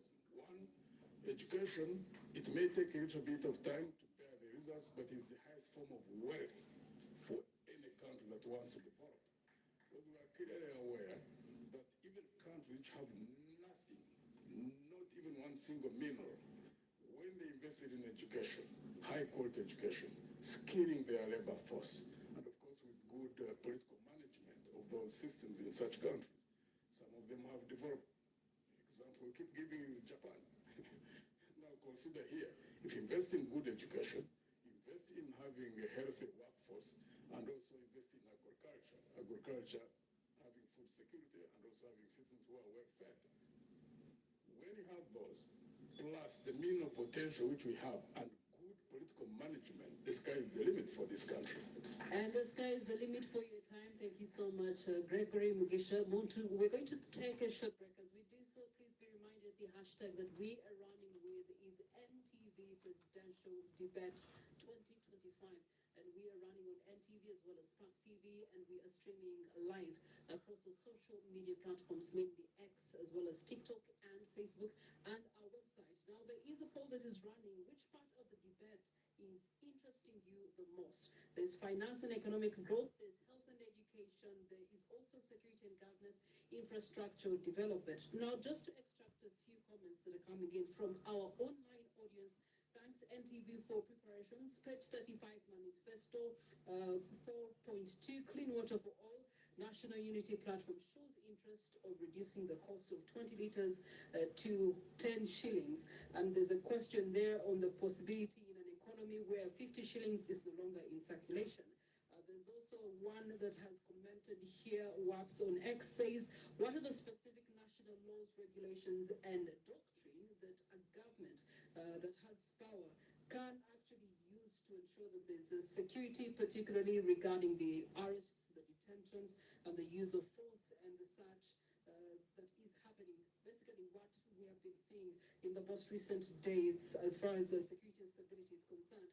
We also do have Waha on X when he says, when the economy is stable, security will have the funds for defense, education will be funded, infrastructures will be built, and the health will have enough drug supply, meaning the well-being of the citizens, boosting the growth of all sectors. At the end of the day, he believes that economy is the key for him. Thank you so much for your voices. Keep them coming. We'll take a short breather. We'll return shortly.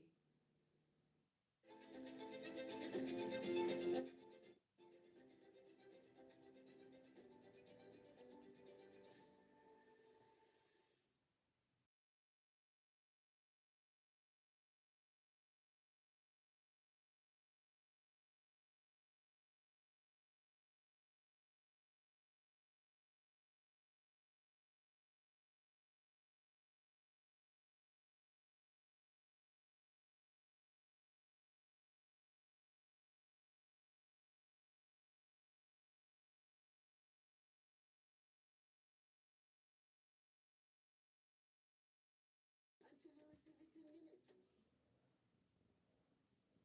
Your voice counts and matters as we move toward the 2026 general elections. Let's remember that peace, respect, and civic responsibility are the foundations of a strong democracy. The Uganda National citizen to stay informed and participate peacefully in all community and national processes. When we work together as a people, we can shape our destiny and build a peaceful and prosperous Uganda with happy people. This message is brought to you by the Uganda National NGO Forum, empowering citizens, strengthening democracy. In 2024, Uganda recorded 37,000 new HIV infections and 20,000 AIDS-related deaths, a situation that calls for collective efforts if the country is to achieve its target of ending AIDS by 2030. Infecting somebody, infecting another person. So there's no way you can say men cannot be infected, only women can be infected.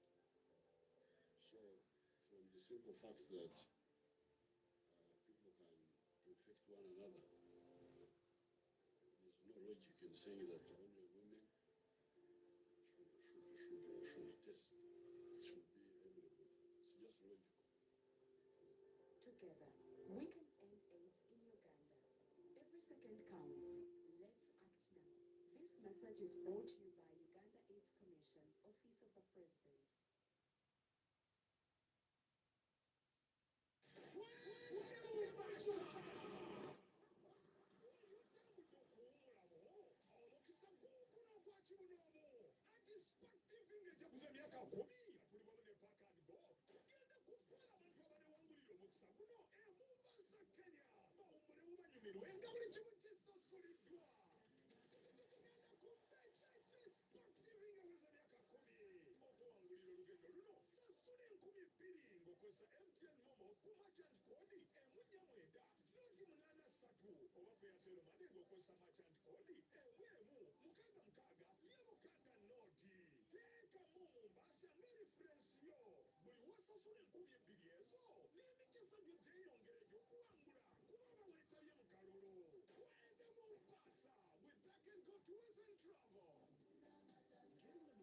National Lotteries and Gaming Regulatory Board, amateeka n'obukwakkulizo bigobererwa.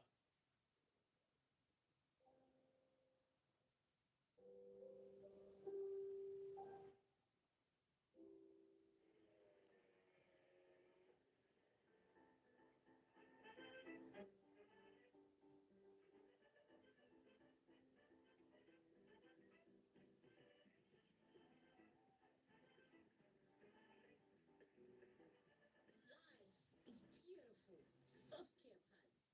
So fit, so right. Everyone knows me as Zari, boss lady. Often people wonder how I take good care of my baby. There's only one answer. Soft care. I trust soft care. It makes her comfortable, keeps her happy and free all day. Soft care is made from natural cotton. Newly developed triple layered absorbent system, magic tapes and elastic waist protects baby at all times. Over 18 years, Soft Care has been sold in over 10 countries in Africa. Join our big family of soft care. The best choice for your baby, soft care. So many colors, so many shades of excitement. It's Plascon Paint and Win, the colors of excitement edition. Simply buy Plascon Paint worth 100,000 shillings or more. Get a scratch card. SMS the code to 7197 for a chance to win exciting prizes. 1 million shillings daily, tuk-tuks, border borders, instant prizes, and an additional share of 3 million shillings weekly. Terms and conditions apply. Plascon, color your world. Your voice counts and matters as we move toward the 2026 general elections. Let's remember that peace, respect, and civic responsibility are the foundations of a strong democracy. The Uganda National NGO Forum encourages every citizen to stay informed and participate peacefully in all community and national processes. When we work together as a people, we can shape our destiny and build a peaceful and prosperous Uganda with happy people. This message is brought to you by the Uganda National NGO Forum, empowering citizens, strengthening democracy.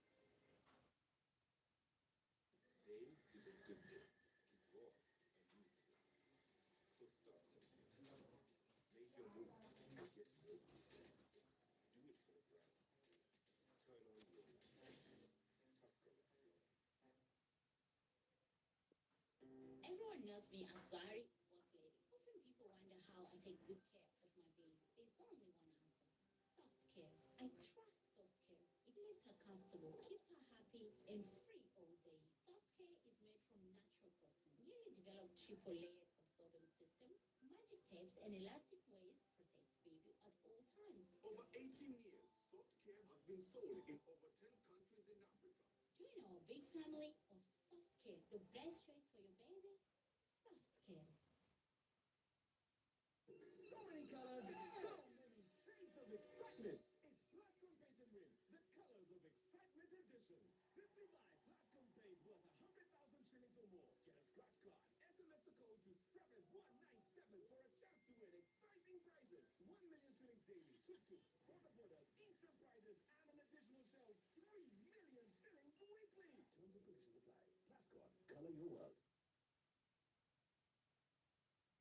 Your voice counts and matters as we move toward the 2026 general elections. Let's remember that peace, respect, and civic responsibility are the foundations of a strong democracy. The Uganda National NGO Forum encourages every citizen to stay informed and participate peacefully in all community and national processes. When we work together as a people, we can shape our destiny and build a peaceful and prosperous Uganda with happy people. This message is brought to you by the Uganda National NGO Forum, empowering citizens, strengthening democracy.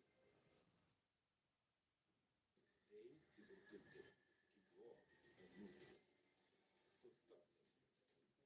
Make your move and get it over with. Do it for the ground. Turn on your light. Tusker Light.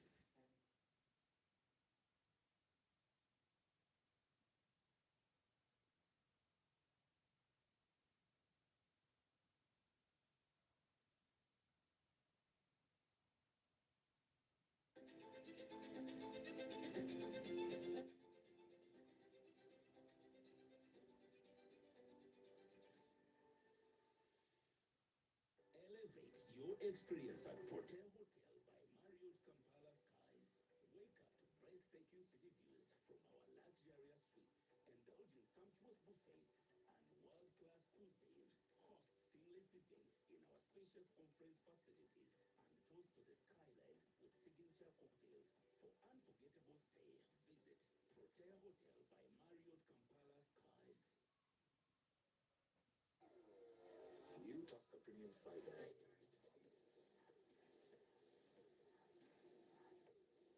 Crisp, delicious apples crushed and blended to create a unique taste explosion.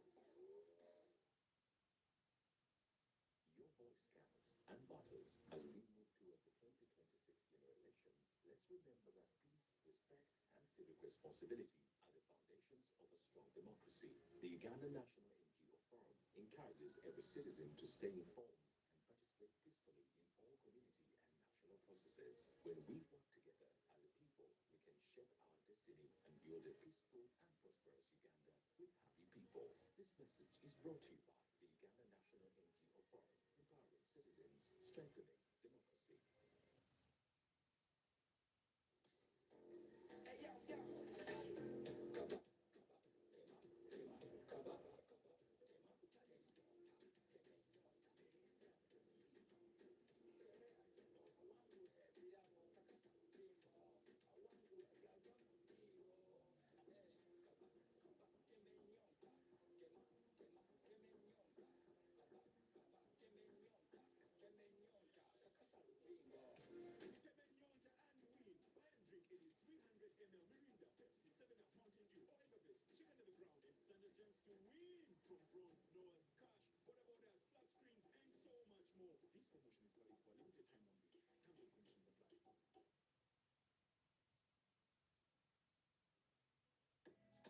Ng'olina Momo owulira oyinza okusasula bbiizo mu ngeri esingayo obwangu wonna w'oli ng'okozesa essimu yo nyiga star 165 sitanya hash oba sikaninga kodi odawunodinge Momo app osasule amazzi amasannyalaze tv school fees n'ebirala bingi nyangu nnyo entaasa obudde bwo sikayo obususa essimu yo osasule eyo ye Momo obwo bwe buyinza obukufuula abasingako.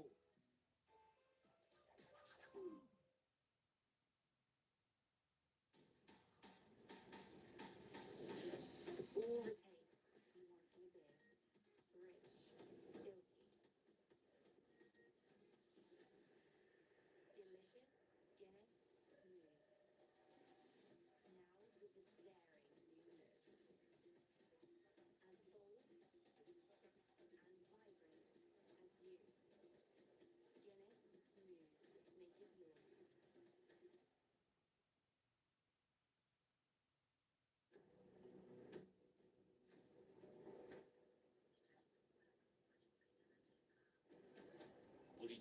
okusobola okutuusaako ebifudde gy'otobadde kikwetaagisa okwetegeka okw'enjawulo. Nga kulimu n'okwewunda tujja okusimbula nga ddala weewaawo. Abasasi baffe tetubava ku lusegere nga wamma twetegereza ebyo bye basase. Tusobole okubikutuusaako nga ddala naffe tusoose kubikubaganyaako birowoozo. Bwe tuba tweteekateeka tufuba naffe ng'abava kusomera okwongera okukwenjwaza obwongo bwaffe. Nga tuyita mu kwongera okunoonyereza ku ebyo abasasi baffe bye baleese. Obifune nga tetukyabirinako yadde akabuuza oba akakuukuma. Nga tukozesa tekinologiya omujja n'abakugu okulumisa ekyo kye tukola. Okuva ku bbalaza okutuuka olwokuna tuba naawe mu NTV akawungeezi. Olw'okuva olwokutaano okutuuka ku Sande, NTV kusawemu n'ekwata busomo okulambika.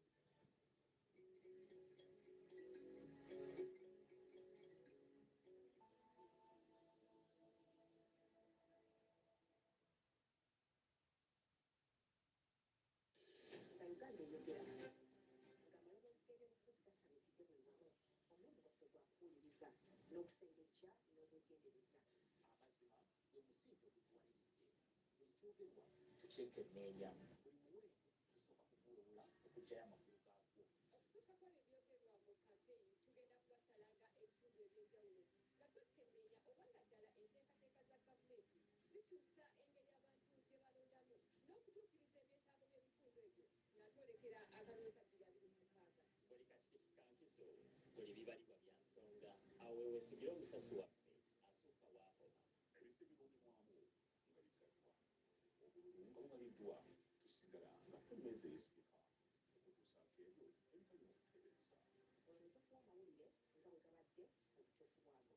Okumanya kwo n'okutegeera kwo kye kiruubirirwa kyaffe. NTV News, the full story, the trusted voice, and uncompromised.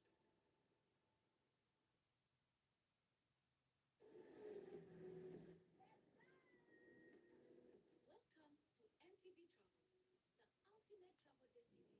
for new and exciting destinations around Uganda, the Pearl of Africa. I feel like I am on the Titanic right now. A country that is blessed with amazing fauna and flora. We are on our way to the Dave Game Drive. My team has been awake for some time. We are taking over Queen Elizabeth National Park. To healthy, explore the vibrant culture of bustling cities. We are on our way to Rubirizi district. We are in Ibanda district. Shout out to my lovely hometown sorority. I am in Ginger currently with my entire team. We are here to conquer every part of Uganda. We finally made it to Lake Nkugute. Explore an abundance of world-class hospitality. This lovely gentleman. Discover the breathtaking beauty of mountain ranges and walls that tell stories. You have to take off your shoes since it is some sort of temple. And relax in the serenity of tropical beaches. We provide you with the ultimate travel experience that will stay with you. We are going ziplining. And if you are lucky, it will stay with you forever.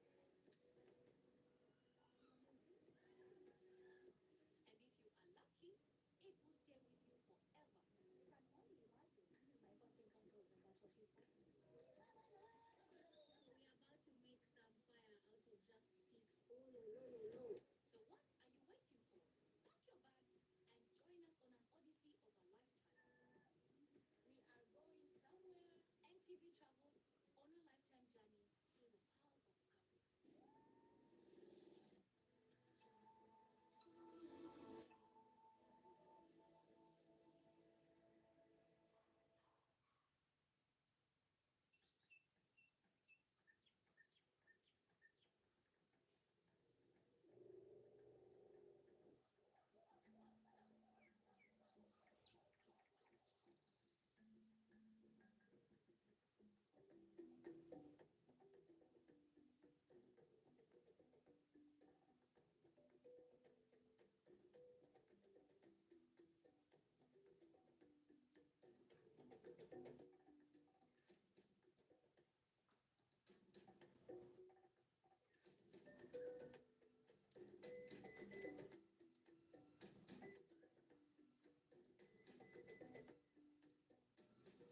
today is the day the presidential debate 2026 does continue on the rest for the State House of the Republic of Uganda. Our 5 candidates having been resettled.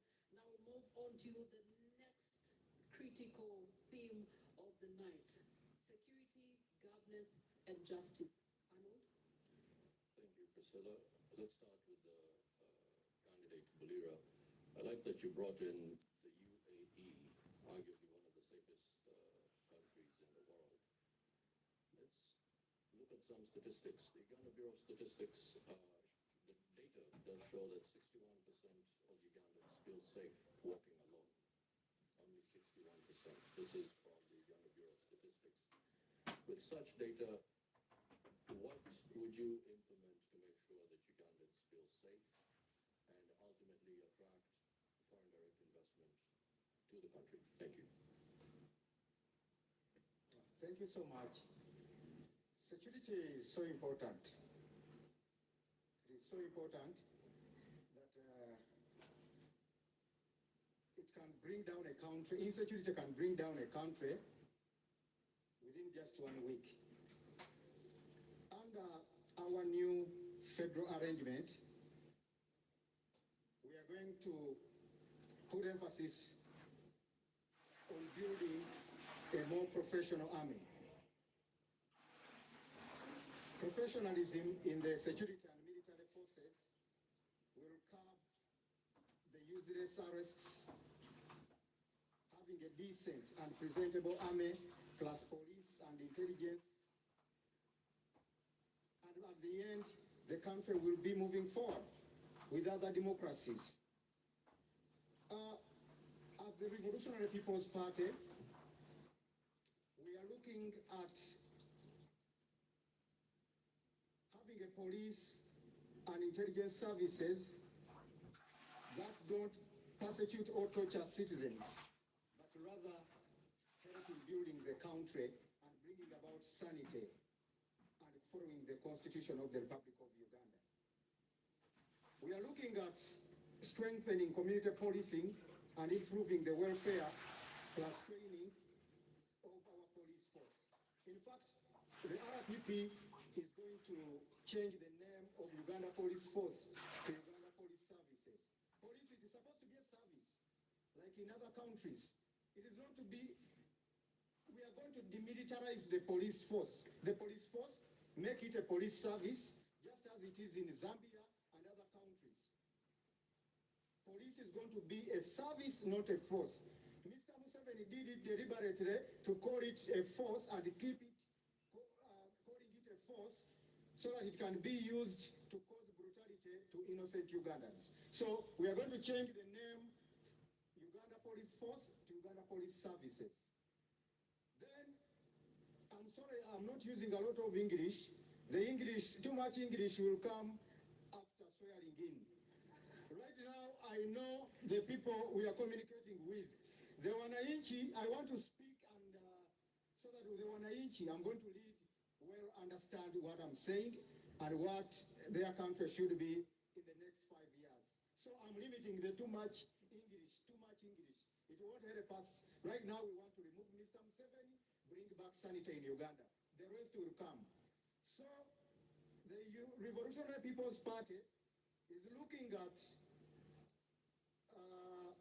having a force that will be focusing on internal security mostly. We shall not deploy our military forces out of Uganda on useless battles. Our sons and daughters have died in Somalia, South Sudan, in useless battles. Yet they are supposed to protect Ugandans. Just as you've said, Mr. Segawa, people are not safe. Mr. Museveni went to the bush to bring about sanity and safety in this country. But people are not safe. There is no safety at all. Insecurity is added on the tortures, on the brutality, and the country totally just needs a change. The Revolutionary People's Party is also looking at motivating the police forces. At least the minimum salary a police officer should get will be $500, in addition to an allowance which will be given by the federal governments in the different regions. And we are going to recruit these police officers according to their regions. It doesn't, why does a DPC from Chiruhura, someone is from Chiruhura and is a DPC in Kapuchora. Someone is from Bushenyi and is a DPC in Guru. As if there are no Achoris who can be DPCs in those areas. So we are going to make sure under the new federal arrangement that we recruit police and position the police ranks according to the different regional setups. This is not sectarianism, but it is someone who would well work on, would well serve his people diligently when he's coming from that particular area. We shall have a force.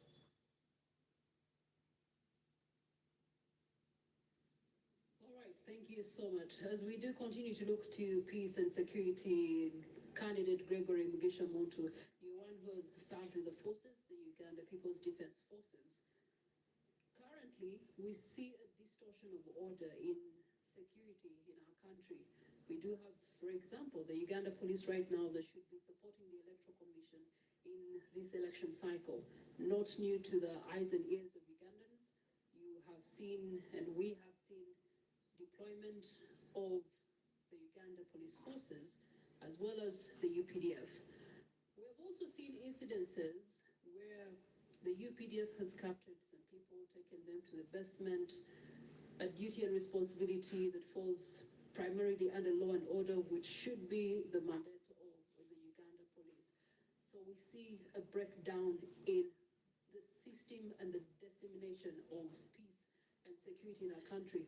If you were to be elected president, how would you reinstate the rightful order? What's the rightful order anyway to begin with?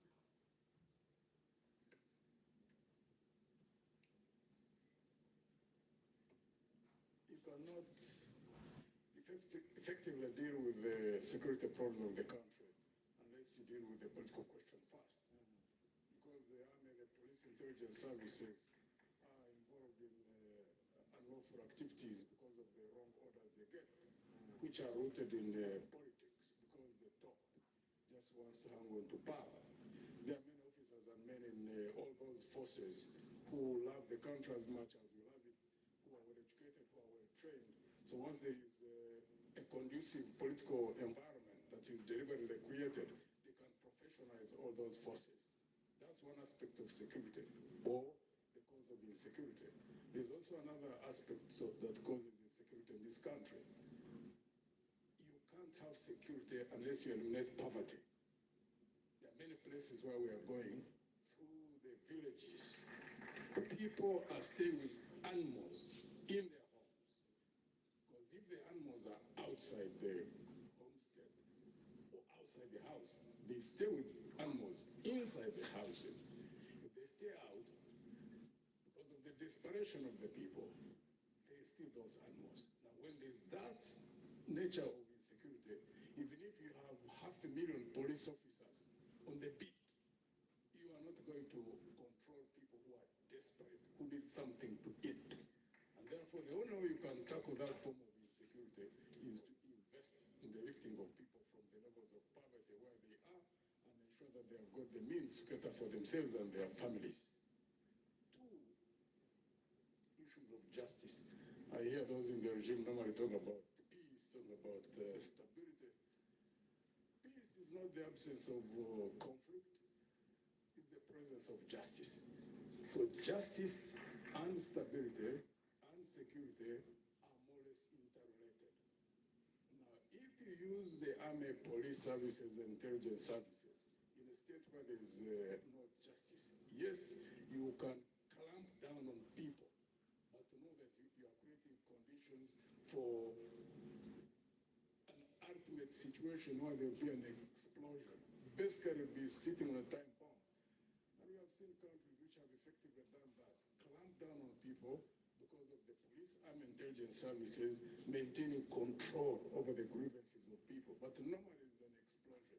That's not the direction we should be moving towards. And therefore, under our government, one would want to deal first and foremost to ensure that there is a leadership that follows the law, the constitution and the law. Because that's also a form of security for those who are in power, and also those who may not be in power. But once there's that realization, those who are in power, that you must operate under the law, then it secures you in the sense that you don't even fear to leave power. Because when you leave power, when you have been operating under the law, you know that you are in the clear, you are not going to be harassed by anybody in terms of reprisals. So to us, in Alliance for National Transformation, that's key. As they say, a fish rots from the head. You must have a head up there that is able to understand the dynamics of governance, the dynamics of security, the dynamics of creating an environment in which the best Ugandans who are in those forces, like in the army, there are many Ugandans out there really who do the best that they can, but because of wrong political orders, they are exposed to doing wrong. It's unfortunate, it is sad, but I would like to believe that we are almost seeing the tail end of that kind of situation in our country. Okay, they always say the fish rots from the head. Yeah. Let's borrow an example from our neighbors in Kenya. In 2010, they decided to change their constitution. One of the things that they were trying to remedy was the reduced presidential powers and also introducing stronger checks and balances towards governance and democracy. If we were to elect you as president on the 15th of January, how would you treat the current standing constitution as it is and the powers that it gives you as president on the day that you are inaugurated? One of the things that we want to ensure that is processed and reestablished within the constitution is the question of term limits. However, constitutions alone are not the issue, because we have had many countries where they have been the best constitutions, but they're always overridden. Why? Because of the culture. That's why we keep concentrating on ensuring that we get the men and women who not only talk about these issues of governance that we talk about. The Americans say talk is cheap. Any of us can say about the things that we say. Culture, to change culture, you must get people who are in leadership who are acting out of conviction. If you don't get people who are operating out of conviction, I mean, who can't market oneself? We've seen that happen in the last 63 years. That's why our focus is beyond removing what we don't want. We must focus on doing that we want. That's why we focus all the time in Alliance for National Transformation. Because we've seen regime after regime leaving power and we remain in the same vicious cycle. There are many Ugandans, every sub-region, every religious group, really who care about people, who care about the country. So if we have men and women in a team at the national level, I operate in teams. If it's the will of God and the one people trust me with power, I operate in teams. First thing we do is get the men and women in all those areas, every ethnic group, every sub-region, every religious group, to ensure that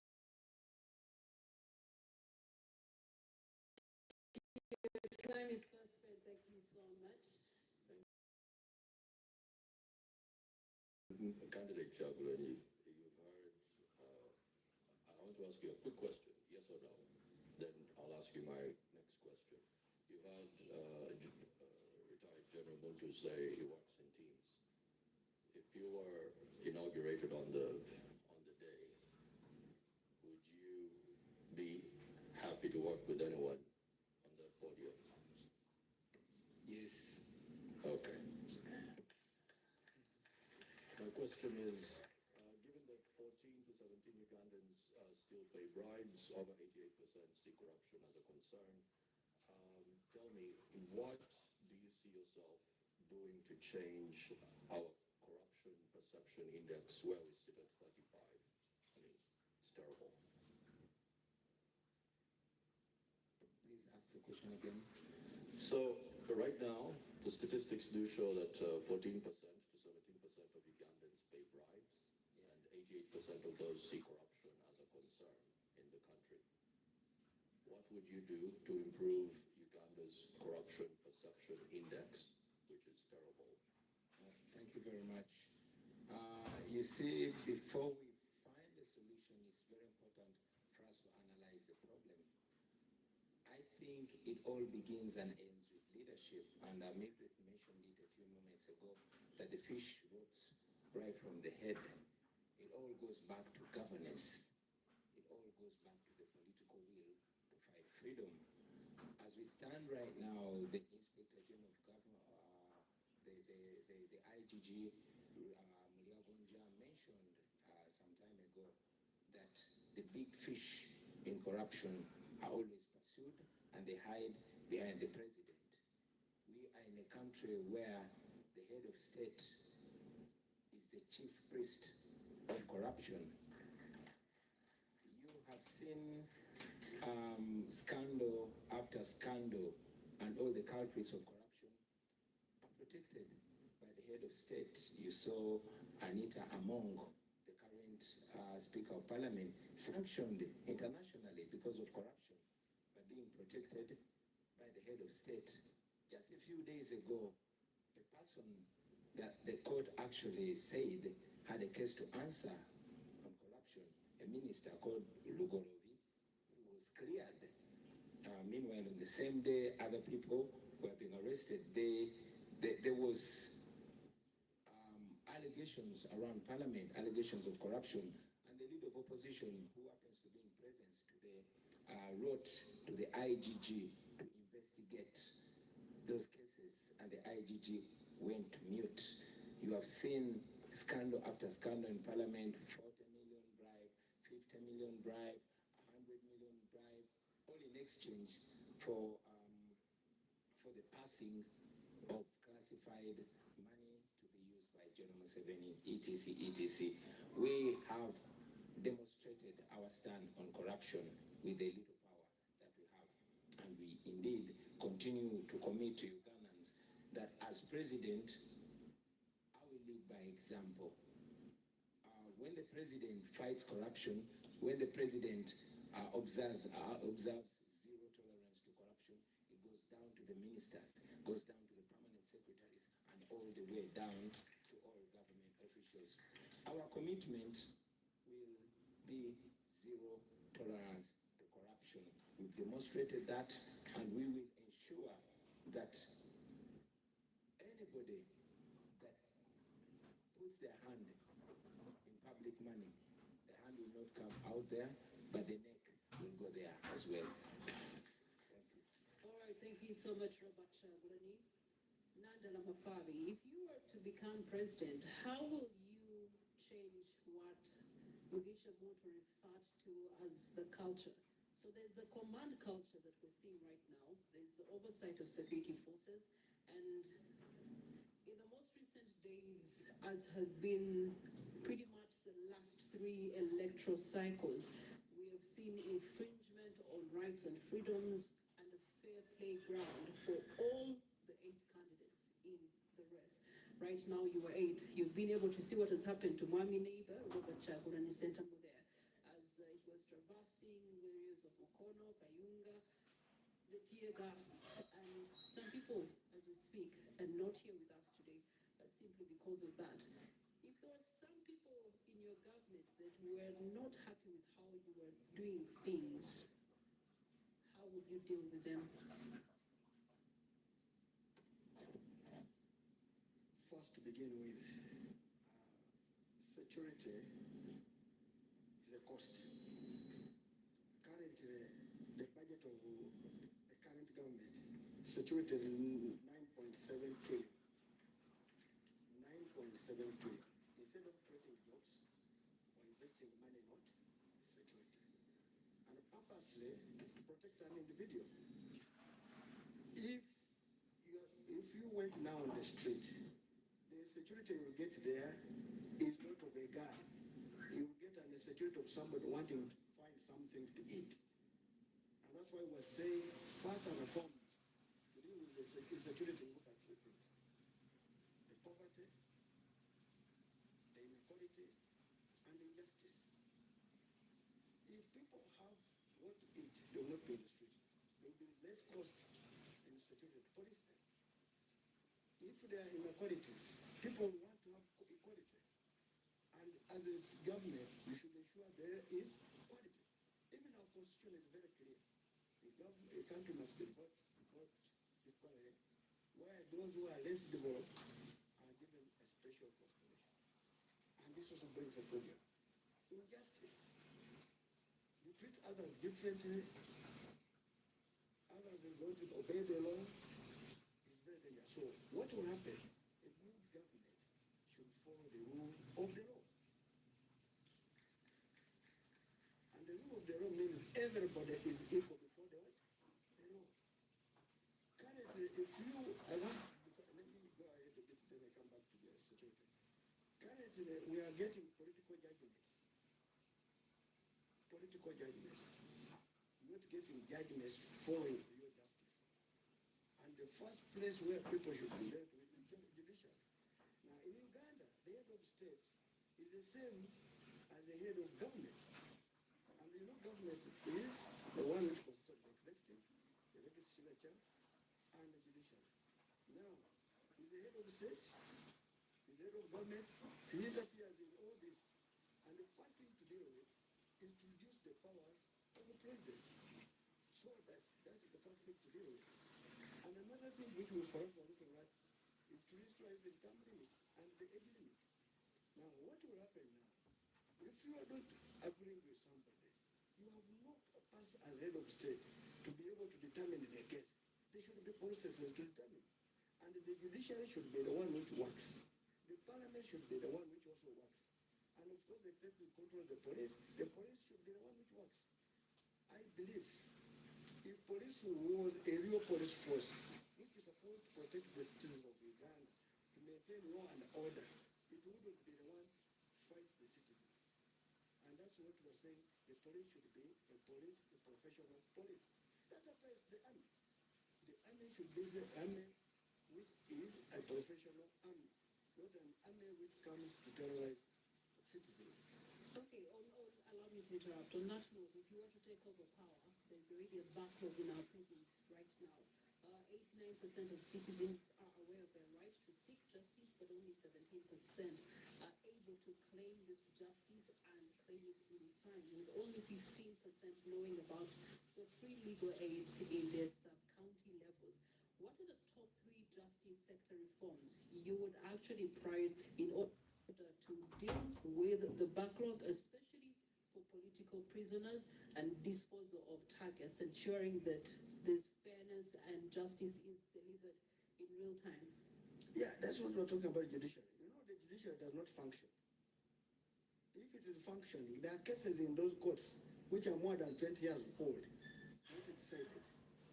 Now, those are both commercial cases and political cases. Now, political cases are basically for purpose of making a sitting government to infringe on the rights of individuals. So that's why the Human Rights Organization,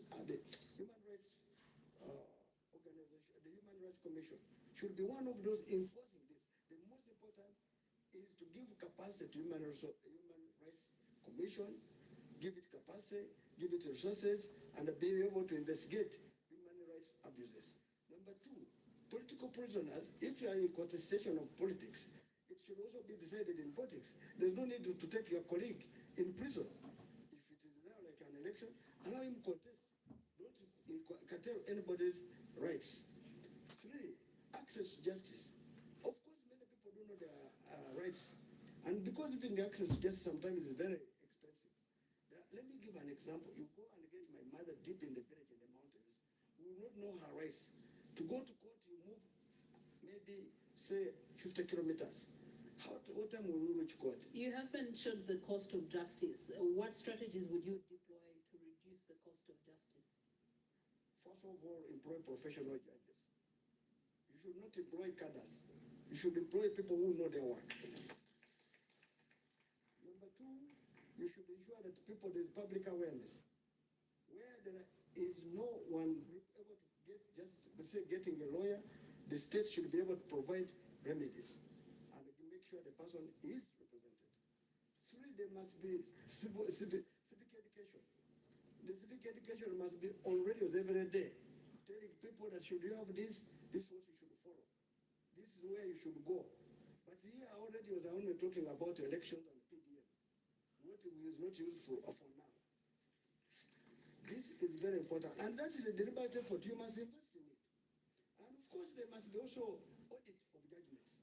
The Judicial Service Commission, which is the one in charge of it, should audit these judgments to confirm if the judge was right or not. Of course, when I meet the judge, I'm meaning giving the magistrate grade 1, grade 2, grade 3 going upside. So we will need that. Also, the other one is we employ people who have not even investigated, audited. In Kenya, they did it well. Before somebody is appointed, the public talks about them. Some of these people we employ are criminals, and they are the ones dealing with this. Some of them don't. So these are the things we should deal with. The public should come out, be public hearing before somebody is employed in the judiciary. Thank you for that. Mr. Mabirizi, there's an act in a certain country called the Pose Comitatus Act, and it basically prohibits the army from operating domestically. From your approach of regionalism, how would you fix the Ugandan army? As we've heard, reports now saying that they will be responsible for protecting the vote after it's been cast, which is domestic approach usage. How would your regional approach address this? Thank you so much, Mr. Moderator. First of all, I want to arrest your fears. I'm going to start from the other end, not from where I want you to start from. You've heard me talking about regional governments. If you can recall, in 1980, there was a man called Mayanja Nkanji. Mayanja Nkanji, you could raise out his two fingers. The two fingers representing, number one, the government of peace, number two, the two governments. And those two governments, we are talking about the regional governments. And when it comes to regional governments, we are the CP, we are the architecture, the champion of federal. So we are talking about federalism, the tangible one, which can work to solve all the problems of Uganda. So in a regional government, where I've already told you that there is share of power, so the recruitment of soldiers, the policemen and so forth, it depends on the population of the region, or per region. Not only that, but in every region, because it is in the state of a federal government, in every region, they have got judiciary department, and that small government, if in courts call them small governments, they have a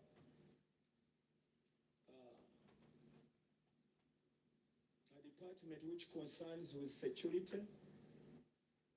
They have people who are responsible. They have ministers who can carry out different work in different departments. So with such a setting, you would have waved away or dealt away with only one man having all power on everything. So when you do that, the regional governments cater for their security because they are independent in their setting. These are federal governments. So they cater for their security, though they do work with the central government because it's a shared responsibility. It's a shared way of handling and working or promoting security in a nation. So once you have instituted regional governments, you will not have any problem with security. And when we talk about security, security starts with the citizens, getting to know who is my neighbor. So once the setting is in regional government, whoever enters that region, at least people get to know each one has got to know his neighbor. Once there is any visitor who comes, so they get to know that so and so has come in. So with that, and having put judicial courts in all those regions, secured jobs for people, people have shared the power and responsibility, so you will not face any problem which concerns security. So we don't need to borrow any other kind of security abroad or looking at a certain government. We can just do our own here. Once we get to know that what can solve all the problems of Uganda is federalism. Without that, leaving power in only one man's hand, nothing can change. Thank you for that, candidate Mabirizi. At this point, Priscilla. Well, at this point, you are reminded that we'll be closing this debate at 11 p.m. And as we do so, we do believe that you have reactions, you do have some comments. We do have sector leaders in our audience this evening that would like to respond to what has been submitted of our 5 candidates. Equally, our online audience has some burning questions, and so we'll be interacting with you in a short while. Let's start on our final bend, finance and economic development. I'm going to start with the man who has told us that on the race to 2026, he intends to put money in what? In our pockets. Hey. Okay, fixing the economy is just one element, but one who's a financial advisory. What does Uganda need to fix the economy, with or without you as president, Nandala Mafabi? I think you are aware.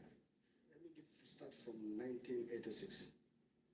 In 1986, our budget was 777 billion. Before removing the 2 zeros, 86, 87. And that budget was able to do a lot of work. You know, they did what they could. Even university students who would study for free, somebody would say it was only one university.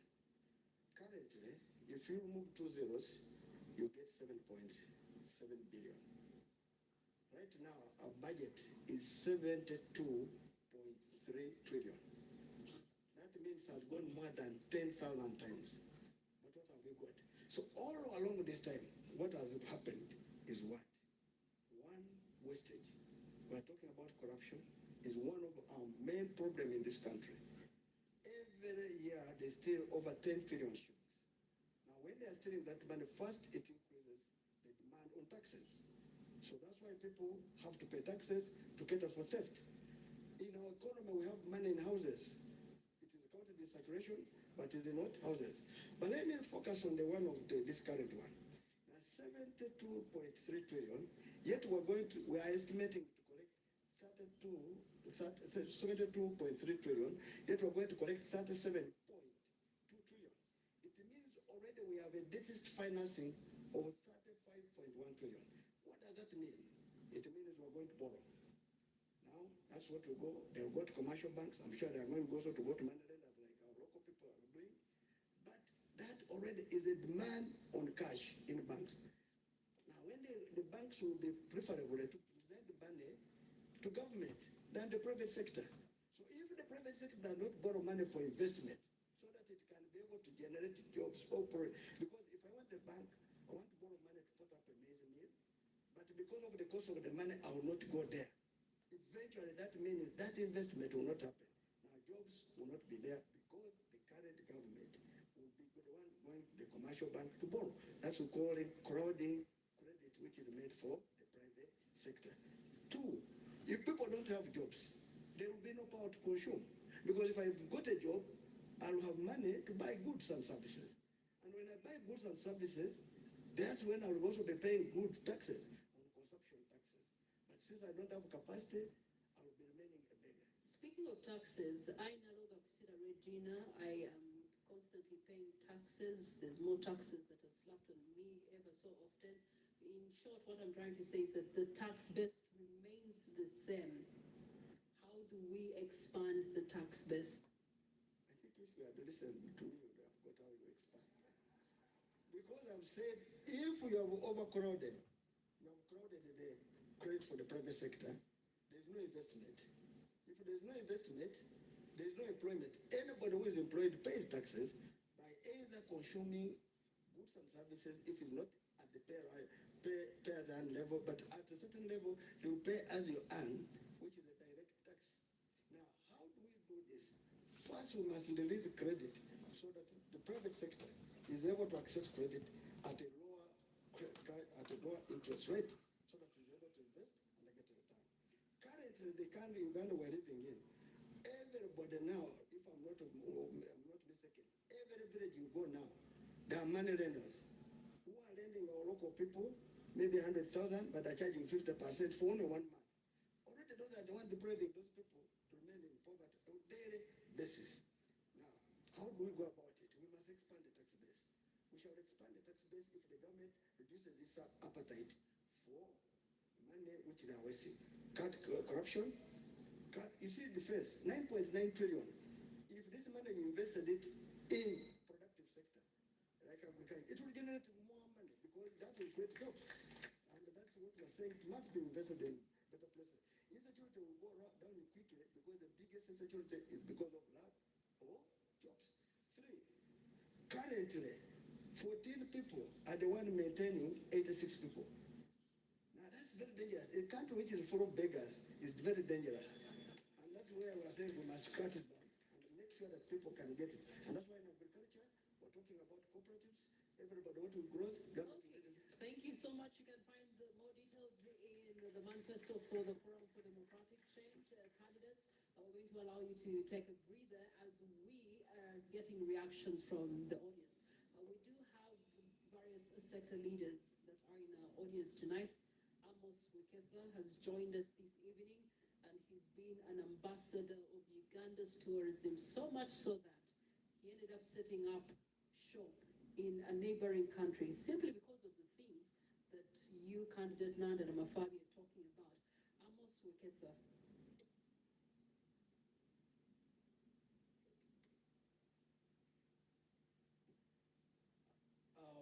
Good evening. I'm not a politician, so I don't know protocol very well. It's been thank you so much, NTV, for inviting me this evening.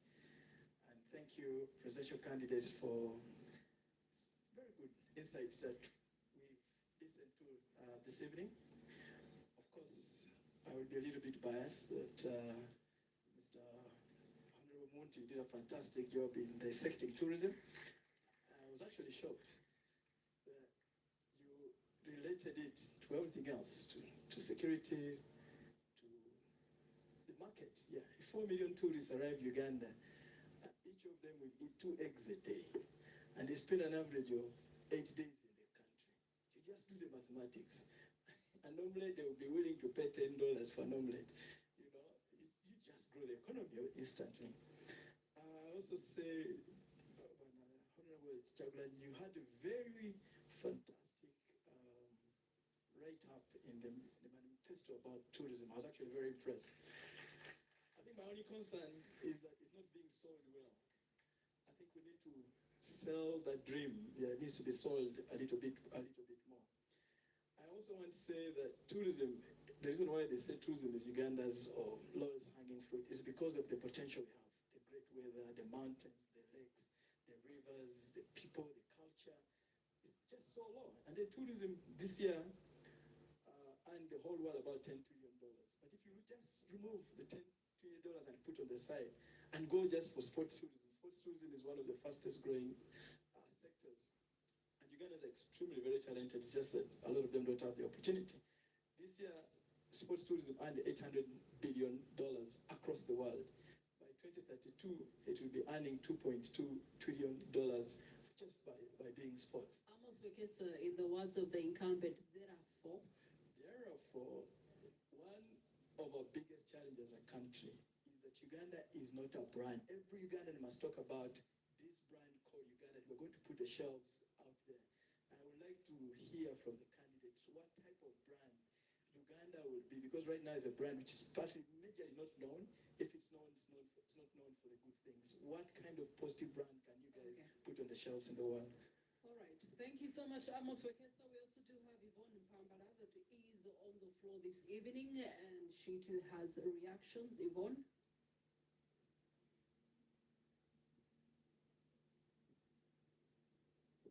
Our online audience, please keep those questions coming. We're going to be turning to them a little bit later on Facebook, on X, as well as TikTok. We're also streaming live on our websites, NTV Uganda, as well as Daily Monitor. Yvonne? Thank you so much for the opportunity. I'm glad that NTV has put a very spirited fight for us to be at this debate. It's very unfortunate that we have three candidates that have shied away or cowered away. That's what I would call it. Because it's very key for majority of our presidential candidates to come here and put a spirited fight in terms of what they feel is the vision for Uganda. So I appreciate the candidates that have made that deliberate choice to be here, and Uganda does not take it for granted. So we see you. Thank you. It's becoming very, I would call it problematic from the kind of generations we come from, that, the voter apathy in Uganda has gone high because Ugandans no longer believe in the systems, not even elections. They don't believe in elections anymore. I feel that is one of the biggest problems, because we're going to sit on these platforms and talk and give the visions. Alternatively, majority of you have very good visions for this country, but we don't want to lie that Ugandans might not be listening because they've given up. What is the vision to make Ugandans believe again? Past just the normal words we put out, past the manifestos. Sometimes we are too lazy to read these things. I don't want to lie to you. So we don't see the vision from those booklets. We don't see what do we do to bring the hope back to Ugandans, that Uganda can transform and become a better country where all systems work, where we believe in the kind of leaders we're putting in place, where we are sure that we are all included. I'm seeing so many men seated in front of us. What makes you think that the voices of women are included in the discussions you're having? These are tough questions, because we feel as good leaders, if you're going to cover for majority of the population, what is your fight? Is this largely about competition just for presidential, or you have an actual voice for saying we want all Ugandans included? Thank you so much, Yvonne. I believe the candidates, you've gotten her point. Priva, I do believe you also do have a reaction for us in the house. To our audience on KFM and Dembe FM, will also be coming to you. Equally, those of you that are streaming live on YouTube will be with you shortly. Priva. Miss Kasiri, Evelyn Kent, talk to us. What do you have to ask? Thank you so much. Evelyn Kent Kasiri, candidate to Manempi Kampala, under need flag bearer. My question goes to Nandala Mafabi. Considering the high living costs in Kampala, what plan would you have, it being a city, to help Kampala people have a better life? And the second question is, at what point in time did you make up your mind to use money in your pocket as your slogan, considering we had presidential candidates, a need presidential candidate, Joseph Kabuleta, who has been using the same slogan since the 2020 elections, and assuming he had been nominated, would the two of you still have carried the same slogan? Thank you.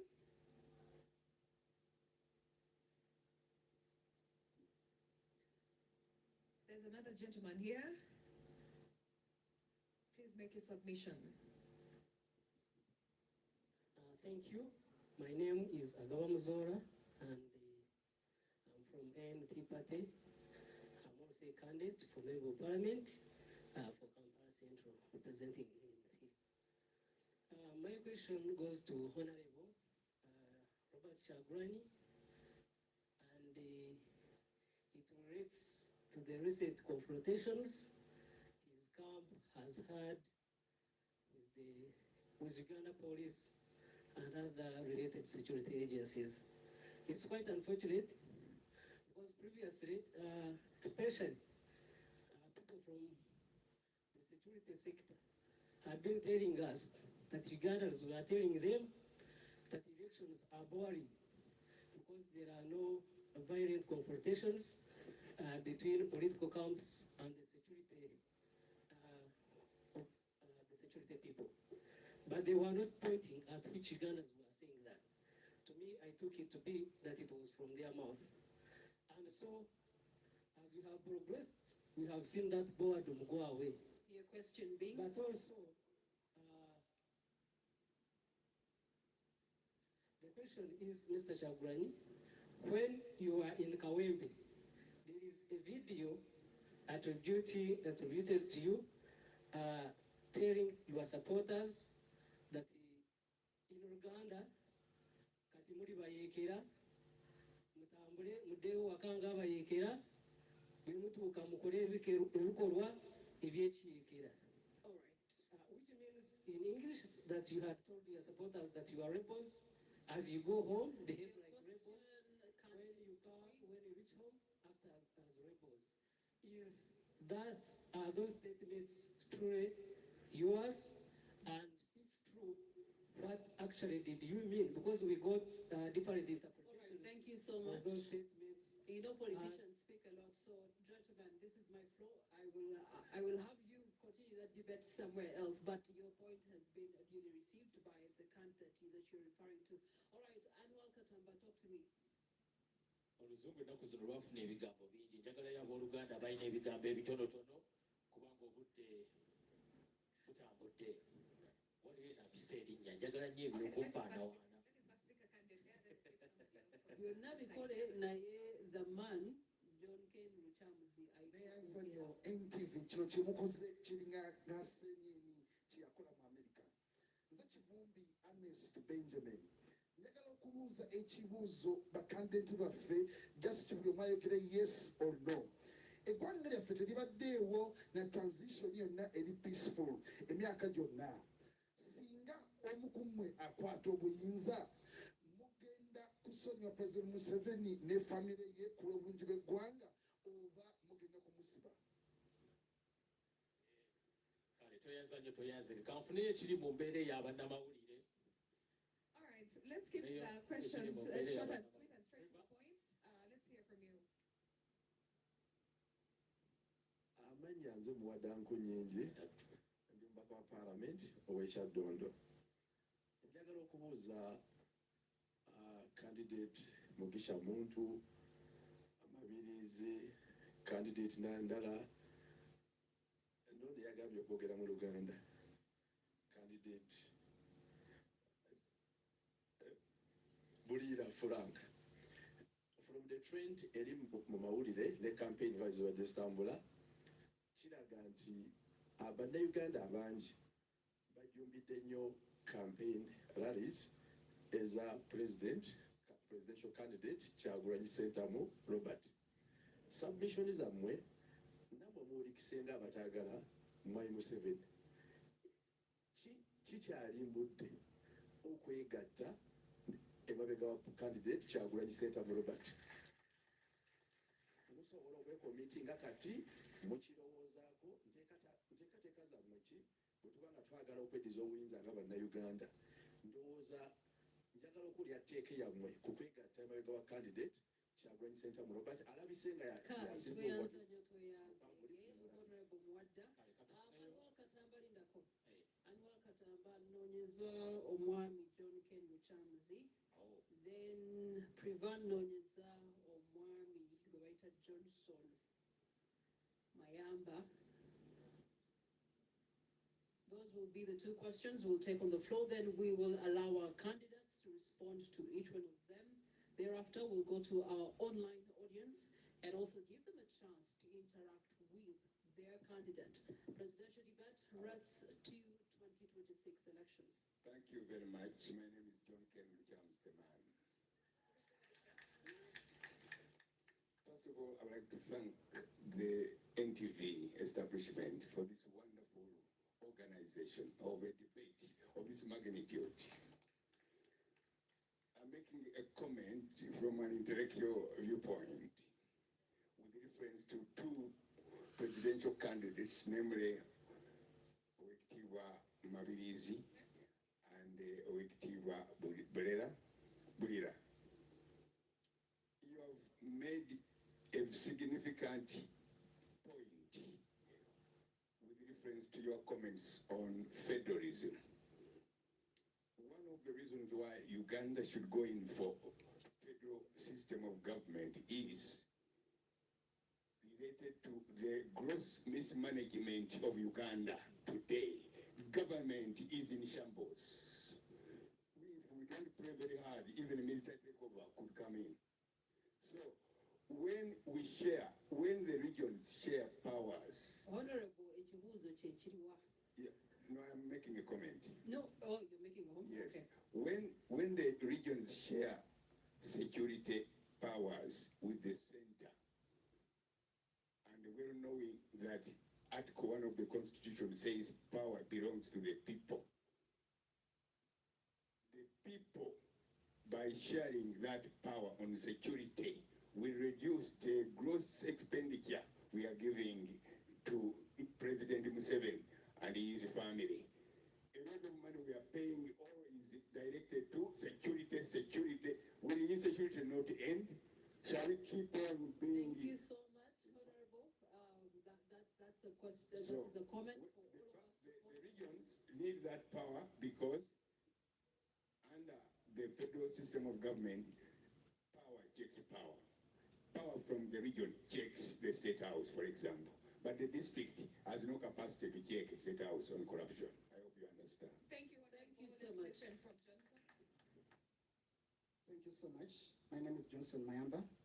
I am a journalist. He said democracy dies in darkness.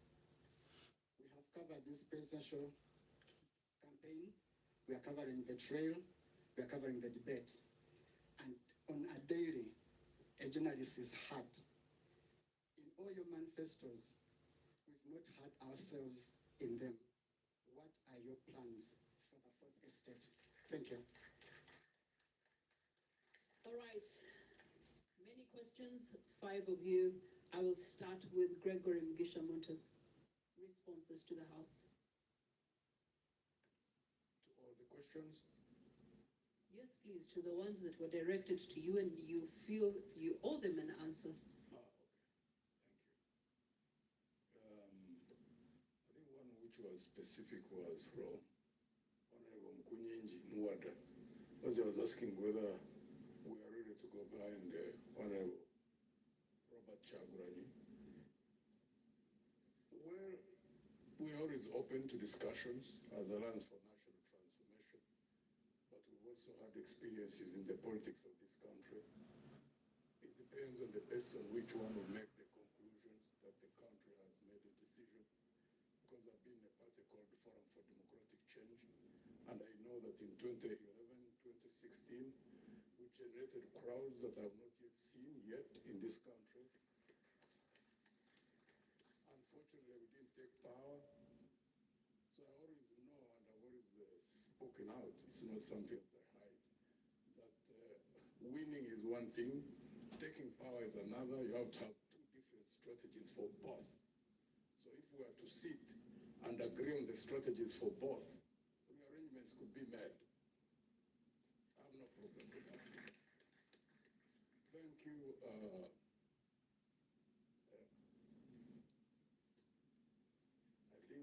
Yvonne talked about the raising of hope.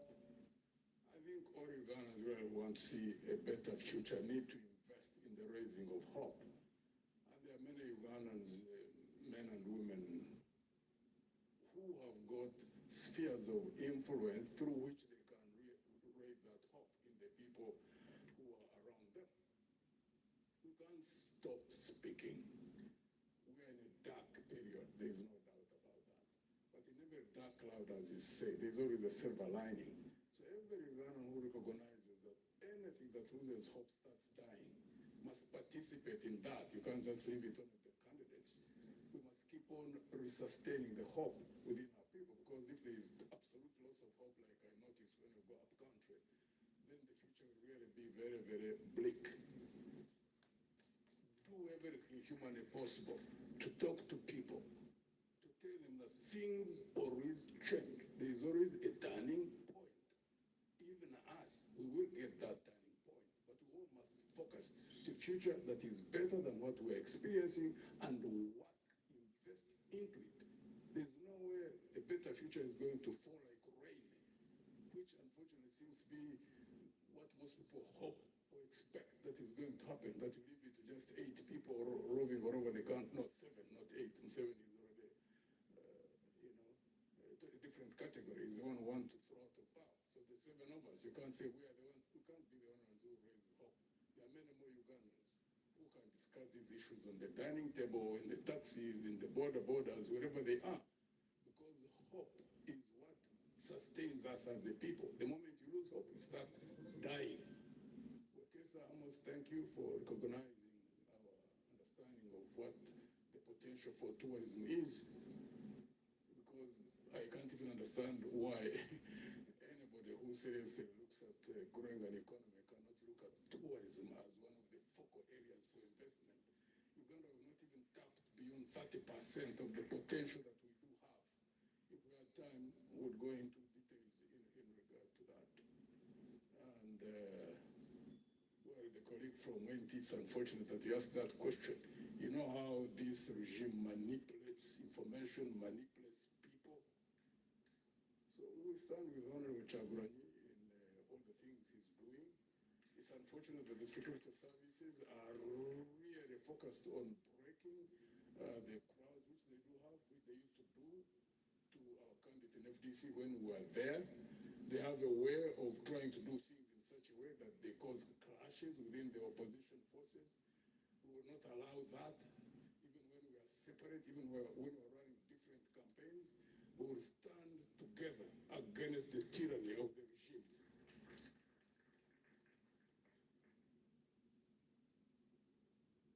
All right, thank you so much. The rules of engagement still remain the same. Each candidate has 4 minutes to respond to all the questions from the floor. We'll go to the next candidate, Frank Bulira. Thank you so much. I'll try to be very fast. First of all, I didn't say that I want to speak in Luganda. I just said I want to reduce the English. That is the number one problem of this country. We want to liberate this country, not speaking a lot of English. It won't help us. First and foremost, Madam Yvonne, thank you so much. Voter apathy is majorly because of loss of hope. It is with the opposition, apparently, that has to give hope to the majority Ugandans on the opposition. As we speak, the opposition is only looking at how many members of parliament shall we get in order to get more iPod money, not removing Mr. Museveni. That is why, as the RPP, we have not even positioned any single candidate for MP, because people are just looking at getting 50 million because they lost hope. They think and believe that Mr. Museveni cannot go. So they say, Nange can gabanireko wano, let me get a call 300 million. With Mr. Museveni, God will decide. That is the problem. With the opposition, we are now the problem of the country. People are looking for iPod money. First, we are not looking for iPod money. Dr. King left a great foundation for our party. That is the reason as to why we are looking at removing Mr. Museveni and bringing back sanity in the Pearl of Africa. So, the opposition is majorly contributing on loss of hope and voter apathy. People have lost hope. But I know when I become president of the Republic of Uganda, all MPs from the different parties will join me. They will cross over. I could not waste a lot of efforts and money putting on in funding presidential candidates, parliamentary candidates, because the major focus is removing Mr. Museveni and everything will go into the straight line by itself. Secondly, Honorable Mwadanku Nyingi, thank you so much. I respect you, comrade. You talked of coalition or getting behind Honorable Kyagulanyi. I appreciate Honorable Robert Kyagulanyi's role in bringing this struggle where it is. But what you should know, Honorable, is that this struggle started way back from the Kairas, the Dr. Semogerere. Dr. Semogerere in 1996 had the biggest crowd, which we have not seen. Haji Nassan Jege Sebagala had a crowd, a 1 million march. He didn't even smell at presidency. Retired Colonel Dr. Kiza Besigye. Go and look at the footage of the rallies Dr. Semogerere had. Dr. Kiza Besigye had. Dr. Besigye has not delivered us to Canaan. It's unfortunate. The crowds are important, but it has to be a guided crowd with a focus, as General Muntu said. That is the reason as to why Dr. Abre Kiyingi was not staying in Uganda and was feared more than the people who are sleeping here in Wakiso, because Mr. Museveni knows he will contain them at the end of the day. They are not even focusing at presidency. We are looking at removing Mr. Museveni.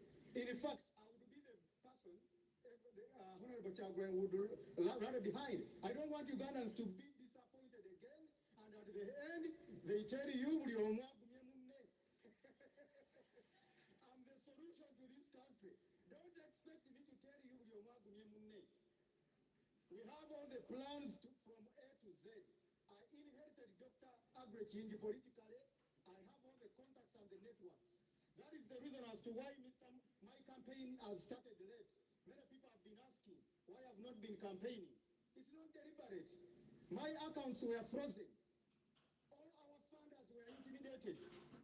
Mr. Museveni called Sheikh Maktoum, the king of Dubai, and told him, unless you are opening up UAE and Uganda, don't support this guy of Dr. Kiyingi, because he knows Dr. Kiyingi has investments in UAE.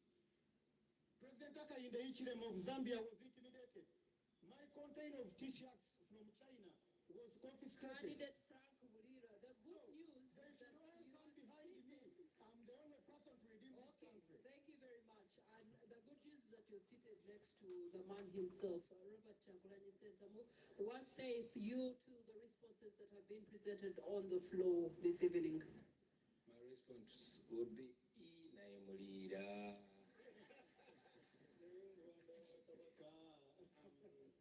Thank you very much, Mildred. I feel at loss because as a present victim of security, I did not get opportunity to be asked for a comment about security, and as a way of blocking and bridging, you would allow me just to wrap very quickly my comment on security. And it all goes back to state capture, because that is the problem. Every institution of state is captured, including the military. Unfortunately, it's the military that is being used to capture the rest of Ugandans. The question of the military was settled way back in 1995 when the current constitution was promulgated. And Article 208 of the current constitution is to the effect that the UPDF shall be non-partisan, the UPDF shall be national in character, and the UPDF shall be subordinate to civilian authority. Unfortunately, that law is nothing more than the paper on which it's written. Now, the UPDF is reduced to a tool of oppression. It has been said before that there are no bad soldiers, there are only bad commanders. And the statement is true with the UPDF, because now you will notice that the problem begins with the appointments. The appointments are done according to relationship, and sadly, according to DNA. You have seen police officers, military officers coming out to make political statements against the law, and nothing happens. You saw Brigadier Koldo Kidi, you have have seen General Museveni's son making political statements, and nothing has happened, and the list is endless. Our plan for the military, first and foremost, because they are desperate as well, they need to be paid right in order for the right thing to be demanded of them. And we've made it clear as a national unity platform that we shall ensure that our men and women in uniform, both in the UPDF and police, are well paid, and they will be demanded to respect the people of Uganda. There should be a strict code of conduct. Recruitment and promotion shall be done on merit. And also, it's very, very important for me, on behalf of the National Unity Platform, to commit that while I'm president, I will never, ever use the military or the police to play politics. Now, having made that comment, allow me very quickly to respond to the questions I heard from Makesa, and I appreciate your efforts and your contribution to the tourism industry. But we must understand that it all begins and ends with governance. Just go to Google and type in Uganda. Imagine you're outside Uganda and type in Uganda. You'll see what it brings to you. Will that be reason for you to tour Uganda? So it is not us to create an image or a brand of Uganda.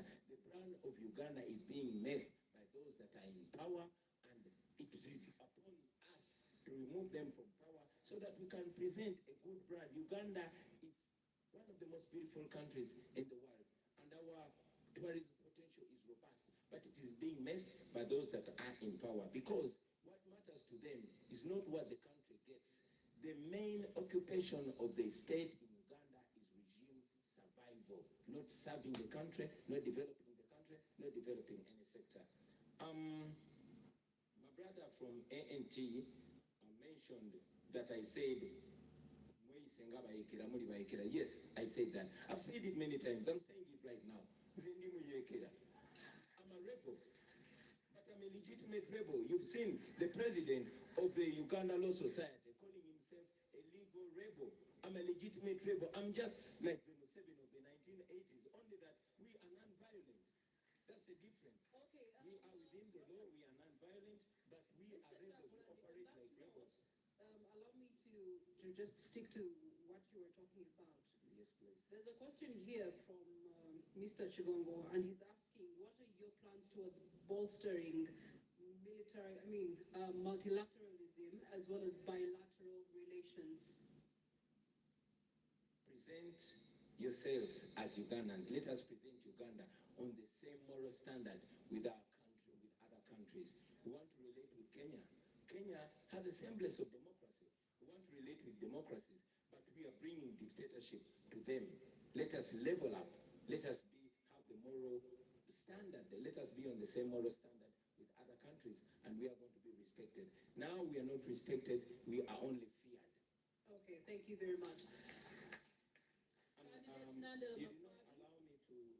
I'll be returning to you shortly. Just you can hold that one. I'll be coming back to you. Candidate Nanda Mafabi, there were questions for you in the room. What say thee? Yeah, thank you so much. First of all, with tourism, my take on that, one, of course, security is important. Tourism cannot come here when it is secure. Number two, we should invest more in infrastructure, the roads, network, and this tourism, of course. Here we even go further to talk about the rail line. We need to put back our rail line to deal with most of the things we talk about. Also, the press, we should have a positive press. Voter apathy, yes, it is there, but a thief cannot chase you from your shamba. You must make sure you work in the shamba until you arrest him or her. My proposal to voters, kindly read our manifestos, see which one is the best, and go vote, because one day we shall make it. Amin said that if the referee is biased, when you're playing football, make sure you score a goal where even the blind sees that it has entered, so that it cuts the net and everybody confirms. I think this coming election, if we all voted and voted NRM out, everybody would see, even Yamuka Maulu have nothing to say. High cost of living in Kampala, everybody know high cost of living is everywhere. I think you, because you stay in Kampala, maybe people can even afford something, but there are people who are going without anything for weeks. So I want to assure you that the high cost of living is a result of cost of production. We have high taxes, we have production. Now, we have talked about electricity, very expensive, and that's why electricity is one of the catalyzers to make production. Water mentioned it, and in Uganda, the tax exemption are given to foreigners. So we are the one who bear the burden for foreigners instead of the Ugandans. Corruption is also another cost, because when the costs are, they have to taxes have to be put there to tax you, so that's they're able to cater for the corruption of the 10 trillion. You said the COP manifest, motto, no, we said fixing the economy, money in our pockets. I don't know if yours like that. But I'll also give you an example. Busoga College, where I went from, where I started from, it says, Kurakatonda, for God and our country. And the motto of Uganda is for God and my country. Should we also say that Uganda copied from Busoga College? On the issues of Museveni, you see, for us, we're in this campaign, we're not in for hate, we're not wanting anyone. What Museveni has done. His 40 years are over. We need to move on. What he has failed to do is what we are saying, it is us to fix it. So we are bringing unity, we need to reconcile this country, we need truth telling, and then this country must move forward. Museveni is just one individual, the country is long bigger than Museveni. So for me, I believe we need to have our country united, and should we forgive him, there will be truth telling. You said we should join hands. Everybody knows how to mobilize. For you, you may be mobilizing using music. When we don't have music. You may be mobilizing by carrying like Museveni. We don't carry. For us, we go to villages. So there's no measuring tool that you are the best. I think we have to wait until the D-Day. That will be the determining factor. All right, thank you so much. Just a small one. The press, we are sorry the press being hurt. We feel bad about it. And of course, even this way, I want to make a comment that I think the state should come out clearly. We need EC to come clear about this, because there should be fair play. We don't want any candidate to be, his or her supporters be hurt. We need each electoral commission should take charge of the election. But I also had the electoral commission chairman saying after voting, everybody should leave the polling station. I thought this gentleman was a judge. When I look at the rules, the Presidential and Parliamentary Elections Act, it's clear says that after voting, a person should stay 20 meters from the polling station. Is that the same way by saying people should go home? That shows there's lack of people of understanding in this country, and these are the people who are going to be the referees. We want to pray to God that they learn the law and understand it. What do you want to do at the polling station by chasing people? You must be wanting to steal. Let him come out clear to tell us. All right, thank you so much. Mr. Joseph Mabibizi. Number one, I want to arrest the fears of voters where they have given up elections. We have got solutions. I've been working on this for 12 years.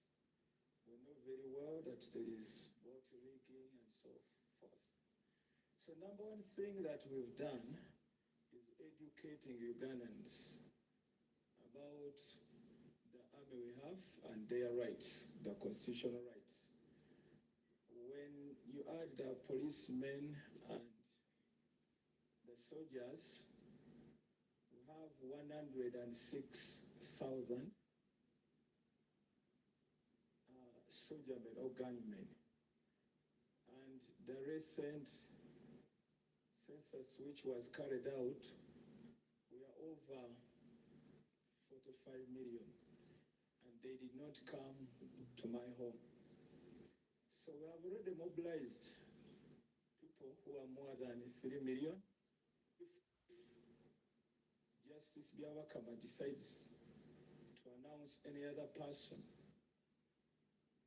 giving our win to another person, then the 3 million people, us who are not cowards, we shall raise and fight against that. Secondly, we have offered a safe landing for the predecessor to be, and we have already written to him. That's also very important. then Ugandans getting to know that this is the number of army we have. If anybody violates the constitution, we have to raise. That is very important. And whenever we have gone in this nation, we have carried out baton campaign along with mock elections whenever we go. And that has helped Ugandans to know that the current regime has no support, because whenever we go, we get the ballots, people vote, and there is no place where this regime has got more than 4 votes. So that one is already now known. There was a question about the journalists. You are covered. Once there is good governance, you will not face all what you are facing today. Then when it comes to the question about joining Kyagulanyi, I sat with Mr. Kyagulanyi Slice in his house. Then from there, I wrote to him twice. I'm born again. We sat in your house. You don't recall me coming to your house in Magere? You have forgotten? Say, I did. I'm born again. Yeah, and I have written to these presidential candidates about joining hands. They endorsed, they received the letters. They didn't turn up. So, what do you want me to do? Then another thing, these people opt for going to courts of law, yet we know that the courts, they are in the hands of just one man. Then they are promoting the governance, which is the same as the one we have. For us, we advocate for federalism, so our plans are so different. That's why we cannot join anybody. All right, to all the 5 candidates on the floor, as we're looking to our social media platforms and getting questions from the online audience, we also have a desire to hear from you on sectors that have shown immense potential, but yet they are still not given that much attention. Sports is one of them, the creative industry is another one, and of course, some people have not had responses of candidates regarding protection mechanisms for the fourth estate. That being said, as you prepare your responses, turning to our social media platforms, someone has put a crying emoji and said, but help me. As Uganda started out as a federal state, but the system collapsed. Nigeria is currently also running on a federalism, but it is constantly facing ethnic, religious, and regional clashes. How different is the federal system? They are suggesting, and of course that is to candidate Bulira. Then we also do have on X Okello George, who says, given Uganda's history of contested elections and past allegations of electoral violence and media suppression, what concrete viable steps will you take as a candidate to guarantee a free, fair, transparent and peaceful election, including protection of opposition, free speech and unbiased media coverage? This is in the case that you are the president at that opportune time. We also do have Rango3_8 on X says, Uganda has one of the youngest populations in the world. What is your vision for empowering youth to lead in innovation, youth to lead in politics, and youth to lead in entrepreneurship? How will you engage young people in decision-making processes? And I'm going to take the final one from X. I am Sammy says, one, how do you plan to leverage technology to boost Uganda's economy and improve the lives of citizens? Two, what strategies would you implement to increase access to digital services, especially in rural areas?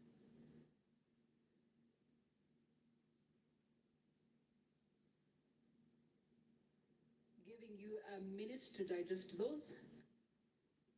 Thank you so much to our online audience. The hashtag to follow is NTV Presidential Debate 2026. 2025, sorry.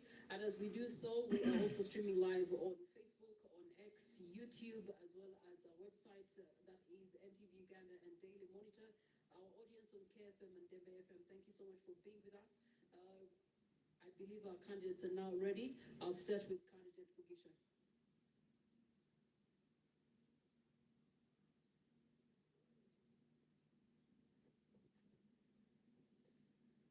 The areas which have high potential but where there hasn't been adequate investment, as they have indicated, like in sports, like in the creative industry. The unfortunate thing is that that process really starts from primary education. Our primary education, the foundation of our primary education system is not being well designed, because you get to understand the different intelligences of the different people between 5 years, 10 years. That's where you get to understand how people have been wired different. We have concentrated more on the academics, and therefore many people who have got talent, like who could be the best of sports persons if there was investment in them, those who are in the creatives, those who can use hands for their skills, is lost at that point. We would have to redesign that. So at the moment you detect that someone is talented in sports or in the creatives or in skills in using their hands, then as they go through the academics, but you specifically invest in those and put their specific institutions at a higher level, that will make them international grade in whatever they are doing. And that helps in many ways, because we have seen sports persons like in countries where they are in the long distance running, or like who are boxers, or like who are good footballers, become almost adverts for their countries. For those who are in music, and also in terms of creating jobs once they expand the industries in wherever they are. But that requires people first to understand that. Unfortunately, this regime seems not to understand that. We do understand it. And therefore, if it's the will of God and people trust us, it is one area which we will invest in heavily. Why? Because human beings, the way we are created, the only way you can enjoy your life on this planet is not just because you get money, but when you do things in which you are wired to do. Fulfilling what is being... All right, thank you so much. Frank Olira. Thank you very much. I will try to be fast. First of all, on the case study of Nigeria that you are giving, I think that is an isolated case. I need you to also look at other countries that are being run on the federal system of governance vis-a-vis other countries which are not moving under the same system of governance. Then, looking at the issue of creative industry, I think here there is a big weakness by this government, especially in promoting talent.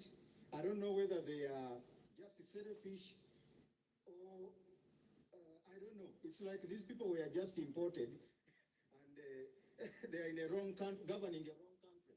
It's like they are just passing through Uganda, going somewhere. Because of late I saw the sheep cranes trying to fundraise for money to buy air tickets. Sheep cranes, they are representing Uganda. Can you imagine? Going to businessmen, Ham and others, looking for money, upkeep. And you see people kneeling down before Mr. Museveni in the State House, getting sacks and sacks of money for self-enrichment. And you think you are promoting talent in a country. I've seen money being embezzled in the National Council of Sports, but when you go to the Gogo Cricket Oval, it is really in a sorry state. I was still... it's okay. Thank you for that. Mr. Chagulanyi, your next 2 minutes. Thank you very much. I always reiterate that the problem is about governance. And if we fix the government question, everything will flow. But before we fix the government question, everything, every resource in Uganda is going to be reduced to regime survival, from public to private. Now, tell you that I come from the creative industry and I know how robust that industry is. But as we speak right now, I'm an artist, but without quoting any law, I was banned from performing my profession. Just a few days ago, a renowned artist called King Saha was blocked from performing, from having a concert, not knowing that when you block an artist like that, you're denying thousands employment. So the regime that we have here does not care about anything. All it cares about is regime survival. We must remember that the few times Uganda shined internationally, it has been either because of sports or because of creatives. When we get the gold medals or when our artists shine internationally. Unfortunately, even the creative industry has been captured today. Do you notice that we have a member of parliament who is an artist called Dr. Hildeman? He presented a copyright amendment bill. It was sat on by the regime because it empowers the creatives to be rich, to be productive, and to be able to employ other people. Very quickly, in our manifesto, we present the 4S because we want to build the creative industry right from school, right from childhood. We have a generation now that has not gone to school. It is unemployed and unemployable. We are grappling with it. But we have a new Uganda, a young Uganda that's coming, and we have to plan for it. And we're beginning this from school. We have 4S, that is the academics, the arts, the athletics, and agriculture. Now, leave alone the academics. Let's talk about the second A, that is the arts. In the arts, if we start focusing and investing and prioritizing the arts, you'll get thousands, if not millions of Bobby Wines. I am an artist. I came from that line. I was able to guide myself. And it is that benchmark, it is that example that we want to bring and use in the schools, the same way with sports and all other areas. All right, Nandala Mafavi Nathan. Thank you so much. I forgot something about Evelyn. How do you reduce cost of living, reduce cost of production, reduce taxes, you expand the tax base, and remove tax exemption to foreigners? You will find that the cost of production goes down and the cost of living will be lower. Sports facilities, we have it in our manifesto. For us, we believe the Achigwe is here, the Dockers here is cool. It is cool. If they had more facility, if they had better facility, there are more people here.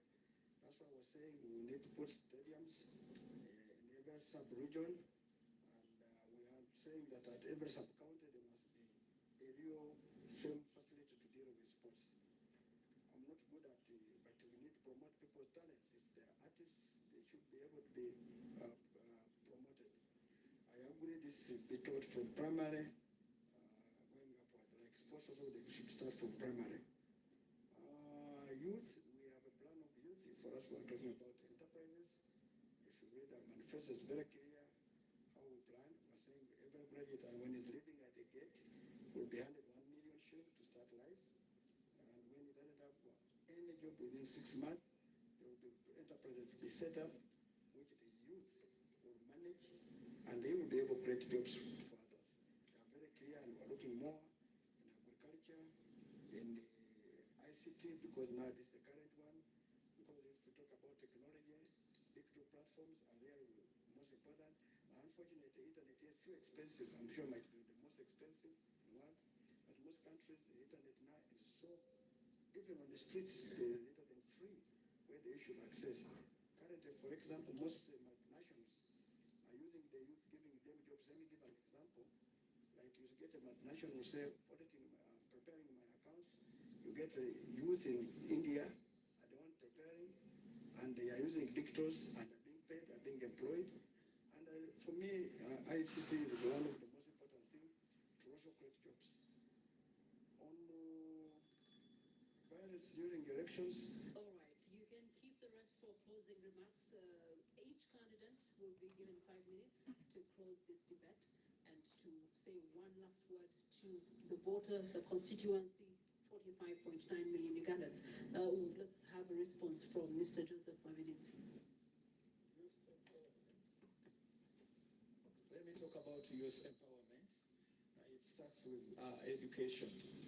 We need to overhaul the education system to come up with the education education which fits our needs. Today, the education we have, it doesn't benefit. There's a microphone that is on. Let's switch it off. Thank you. It doesn't benefit those ones who pay school fees, the parents, neither the children. So we have a committee, it's already working upon that. We want to have a new system of education which can benefit Ugandans. Secondly, we are planning to give free internet services right away from May next year, so that will no longer be a problem to Ugandans. Then we want to use both the transferred technology and also the local one. It will help us in innovation, skilling, hence job creation, which have so many opportunities of employment for unemployed. Then injecting more money in creative industry, that one will help a lot because it has become a job when you talk about music and drama, when you talk about sports. So we aim at injecting more money in those sectors. Thank you. Thank you very much for that. As we wrap up, allow me to hand over to all the 5 candidates, 5 minutes each, to give us their closing remarks and reflections and what they plan for this country, in case you missed anything out. Sadly, we do not have enough time. We planned to touch on economics and finance, but maybe you can squeeze all of that in those 5 minutes. I know it's brief, but over to you. Candidate Muntu, could you please start us off? Thank you. General Museveni is going to leave us a broken country, deep in debt, lawlessness, frightening levels of poverty. All systems and institutions are being broken down. There's almost nothing which can check power. The culture of the people who have so lost hope, to the point that ordinary people are selling themselves for 5,000 shillings. Leaders are being bought at a higher rate, maybe 50 million, 100 million. That's the state of affairs that we do have in this country. We are growing in terms of population increase. We are 47 million people. Another 5 years, we'll have hit 100 million people.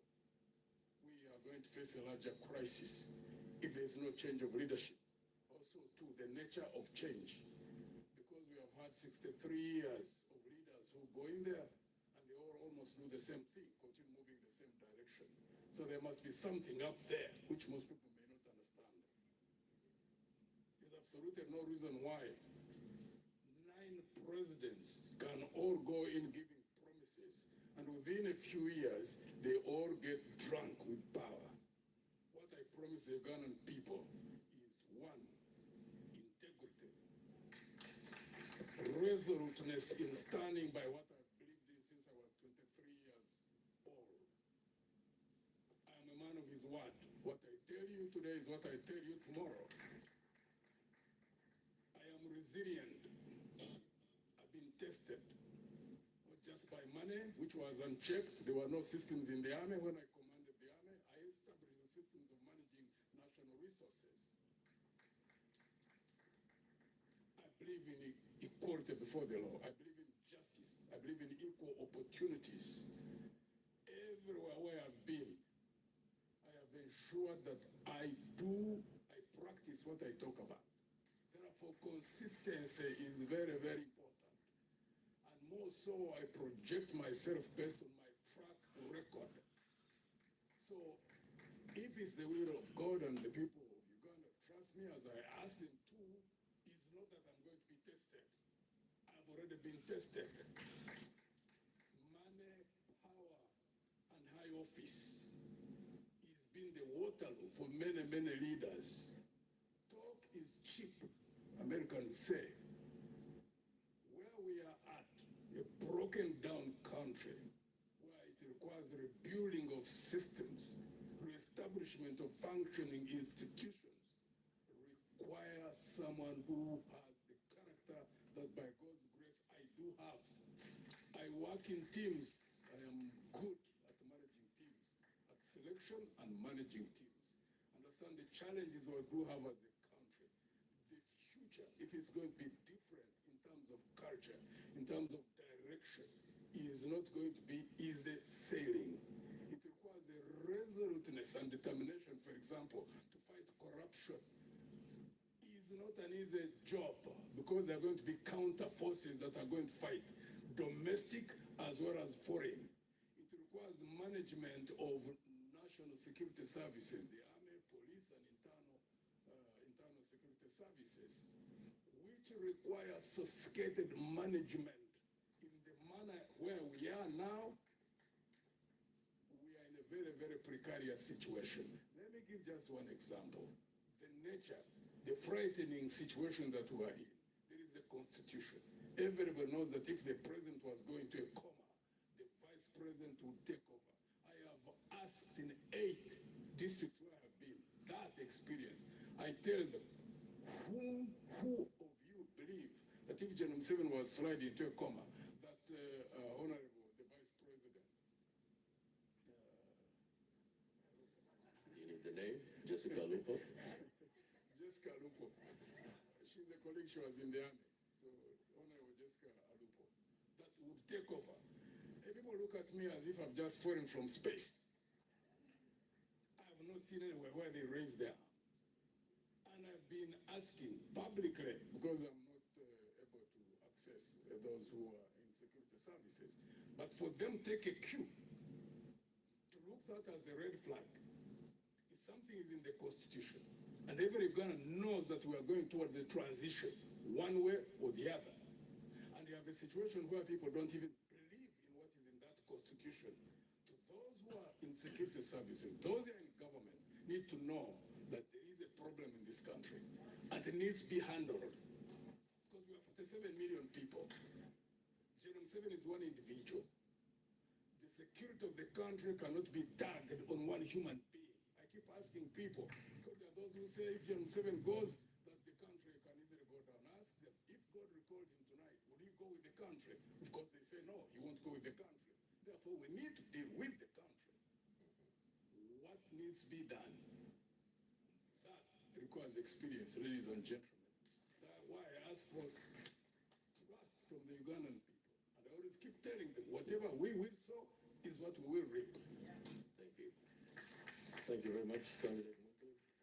Over to you, Candidate Bulira. Thank you very much.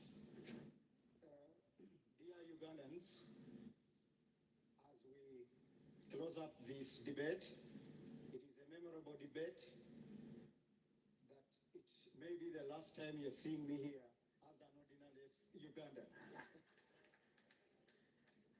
In the new Federal Democratic Republic of Uganda, starting next year, 15th,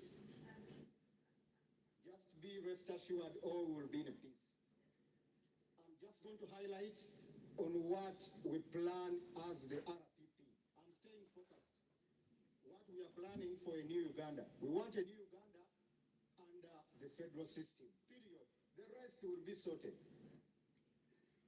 First and foremost, let's also look at our brothers and sisters who are working in the diasporas and living out there. The Kadamas. Instead of we as politicians just going to have selfies with the Kadamas in Dubai and Saudi, we need to help them. They are contributing, bringing in a lot of remittances yearly to this country, contributing to our economy. These Kadamas are being harassed. These are our sisters and mothers. They are sleeping at Banias Square. They are sleeping on empty stomachs. They are being raped. But government is quiet. Even the opposition is quiet. It's just having selfies with them, politicking. I'm here to help the Kadamas. I'm their hope. I've lived with them. Dr. Chinja has helped many of them. So, just as the government of Philippines did, they sat with the Sultan of Qatar, they sat with the president of UAE and said every Filipino who is working in UAE must not be paid less than $500, or else he or she goes back to Philippines. And as we speak, Filipinos are in heaven in Dubai, and Ugandans are sleeping on the streets. As Filipinos sleeping in the bed spaces, but they are living a higher life. Yet Uganda is far more developed than the Philippines. It goes back to governance. We don't have leadership. We don't have leadership. As a president, I'm going to sit with Sheikh Al Maktoum and we negotiate on the issues of, the issue of Ugandans working in the UAE, in Saudi Arabia, Qatari, Turkey, and all other countries in the Middle East and the entire Gulf. We need to save our sisters. On a serious note, money is coming from those brothers and sisters, contributes a lot to the country's economy. On the issue of tourism, I had earlier sat with some sheikhs in UAE and Dubai municipality, plus using the contacts of Dr. Chinji, since he had shares in Emirates, and we wanted, they had done a survey that Entebbe International Airport has the best terrain for a nice airport, and they were suggesting with the government to have Entebbe International Airport as the base or headquarter of Emirates in Africa. Mr. Museveni refused this, simply because they wanted to employ workers on UAE standards, being paid highly, and UAE directly being involved in the recruitment of Ugandan workers. Look at that selfishness. Up to now, that project was put on hold. We don't have an airport. We are the only country which doesn't have an airport. Recently, Madame Mama Nyerere was locked up in a lift in Entebbe International Airport. That's when Mr. Museveni came out to pretend like he's chasing workers at Entebbe International Airport. It is the only airport where these electric stairs don't work. They only put them on when they are international guests. Even poor countries like Zambia and Malawi have real airports. We don't have an airport, and it is the gateway to the country. It is the gateway to the tourists. We want to put down this airport, and we have a reasonable airport. In fact, it's even going to be named Sir Edward Mutesa International Airport. From Entebbe is meaningless. All countries, when you go to Kenya, their main airport is the Jomo Kenyatta International Airport. Their founding father. Go to Malawi, it is the Kamuzu Banda International Airport. In Tanzania, it is Julius Nyerere International Airport. Oliver Tambo International Airport in Johannesburg. It's only Uganda selfishly remaining with the name Entebbe just because Mr. Museveni doesn't even want to remember the founding fathers, the first presidents, the Obotes who brought about the independence of this country. We are going to construct Wesley Mumbere Airport in Kasese and Omukama Chebambe Airport in Fort Portal, tourism city. Thank you. Thank you. Oh, I was just starting. You'll start when I've not even reached in the middle. You'll start when they elect you on the 15th. Oh, Ugandans need this. All right, so we get to also receive closing remarks from Honorable Robert Chagulanyi Sentamu. Thank you very much, Madam Moderator. Our fellow Ugandans, at a time when our nation is at crossroads, at a time when all institutions of state are under capture, including the judiciary, a time when a judge sits to adjudicate, to decide a case, has not to look at what the law says, but consider what General Museveni wants. At a time when appointment of judges is by a person and yet is supposed to be by the Judicial Service Commission, a time when even a justice of the Supreme Court, Justice Chisache, is in exile because she fears for her life, having disagreed with the status quo. A time when political leaders are in jail, people like Dr. Kizza Besigye for no case whatsoever, where citizens are tortured on camera by those that are supposed to protect them. A time where social media is blocked. Facebook, as we speak right now, is blocked just because one person does not like it. A time when laws are applied selectively, where Some people are in prison for apparently being charged for computer misuse. And yet, as a person standing right here, I'm a victim of harassment and threats by the highest official in the military, threatening to behead me. In a time where a country is completely captured, I want you to know that a new Uganda is possible. A new Uganda can come, and it's by you and me. Ladies and gentlemen, I come to you as a typical Ugandan. I've grown up in your faces. I've grown up from the lowest of society to here where I am today. I am a symbol of resilience, a symbol of discipline. I came from the ghetto, the worst of character. But to be that I'm a happily and decent married man, well educated and all that, that speaks of my character. Ladies and gentlemen, I present myself to this generation, to unite this generation, to uplift this generation, to stop tribalism, to unite the country. And with your support, with your endorsement, I am sure we can all change Uganda.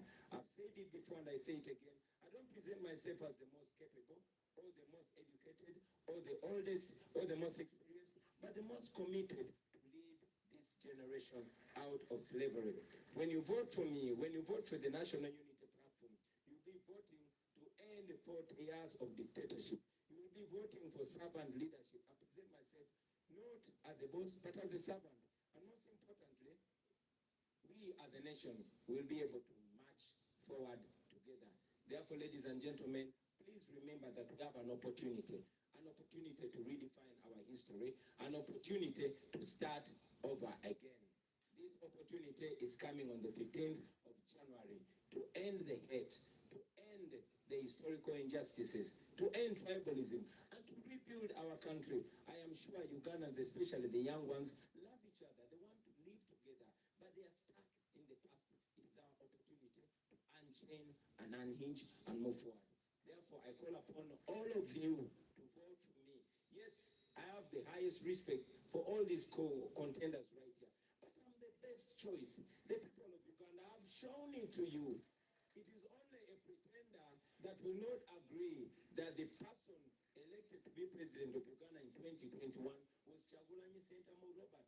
The people of Uganda have consistently shown it to you from the north to the south, from the east to the west. None of the candidates can win me in an election, even in their own backyard. Therefore, I might fail to convince them to join the winning team. But you, the people of Uganda, have always taken a lead.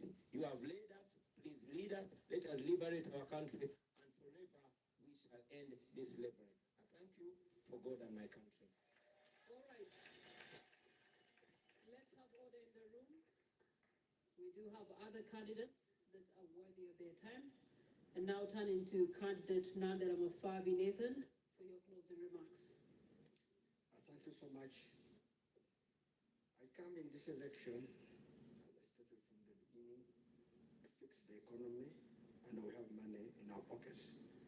I heard my colleague was asking that I come to their motto. I've been reminded there is money in your pocket. For us, I said money in our pockets. The country we're in right now, the main issue we have is greed. That's corruption, which is a cost, a big cost to this country. It's the one which is making cost of production go high. It's the one which is making the country of people to be overtaxed. And the moment we stop this, this will mean we're going to reduce the taxes. And the moment the taxes are reduced, there will be more money at your disposal for consumption. And the living will be better. Two, we come with a plan to invest in productive sectors. And that's why we're saying our budget, 10% of the budget will go to agriculture. And the moment the agriculture is up there, bring back the cooperatives, which I come with an experience from this cooperative union, because one of those which had been taken away, and now it is there thriving. We believe people who will be able to market their produce from their cooperative societies, like cotton, like tea, like coffee, like tobacco, even cassava. Right now, cassava is the one which is leading in starch. And 1 kilo of starch, $360. That's about $1,400. a factory for starch in Lira. It was destroyed. And we believe if we grow cassava, we shall make money in starch.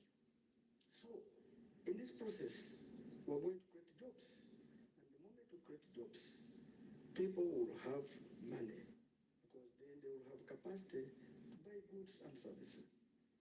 I come here with experience in the area of economics, in the area of accountability, in the area of financial management, in the area of taxation. And I know how poverty is painful. I come from a village. I studied from a village school until I reached Busoga College in Mwiri. But by then in education, you never needed to be in town to be able to go to a good school.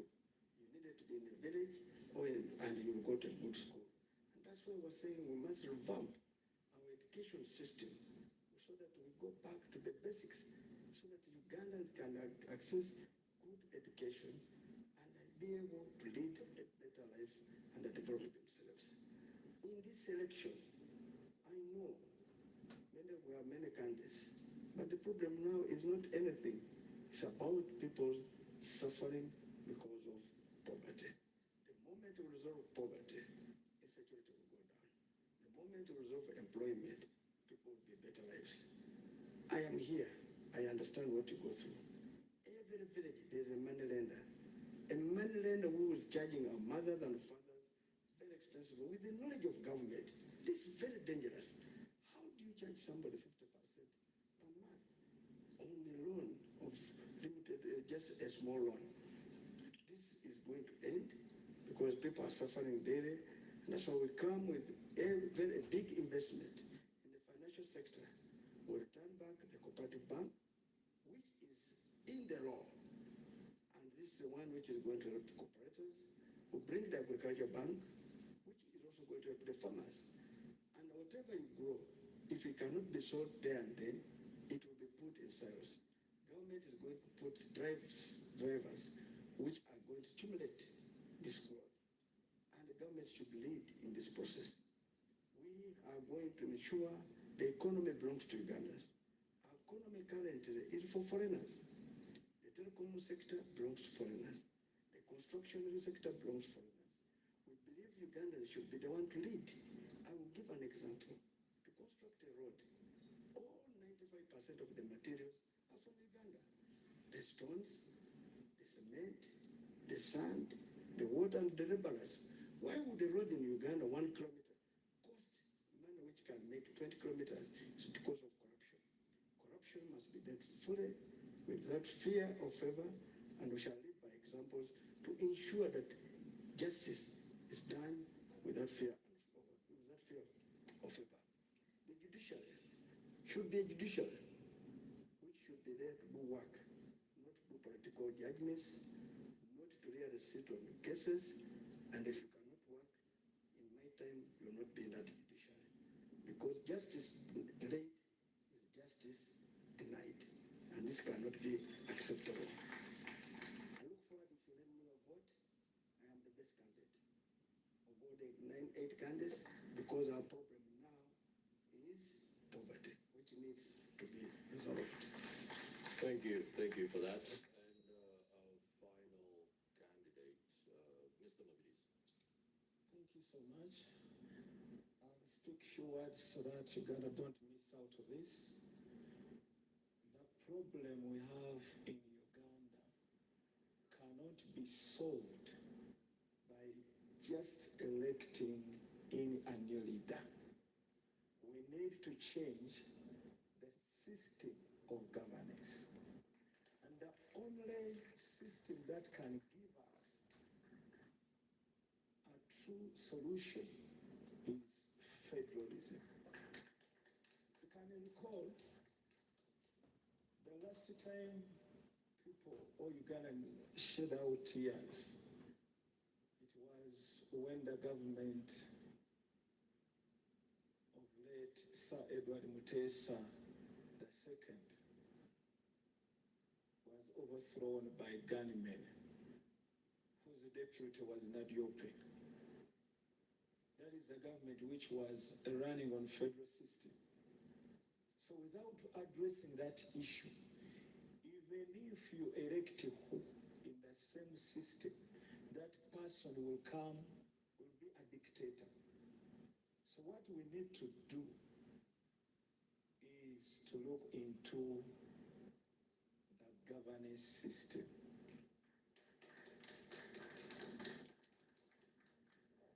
Our manifesto covers a lot when it comes to land. There is a policy on land use. This nation is covered with land grabbing in every part of Uganda. And it wasn't a problem before until this government came in, where a lot of government people go out with a lot of money, buy land, chase people from their land. So we need a policy on that. We want to make environment conservation also a point. We want to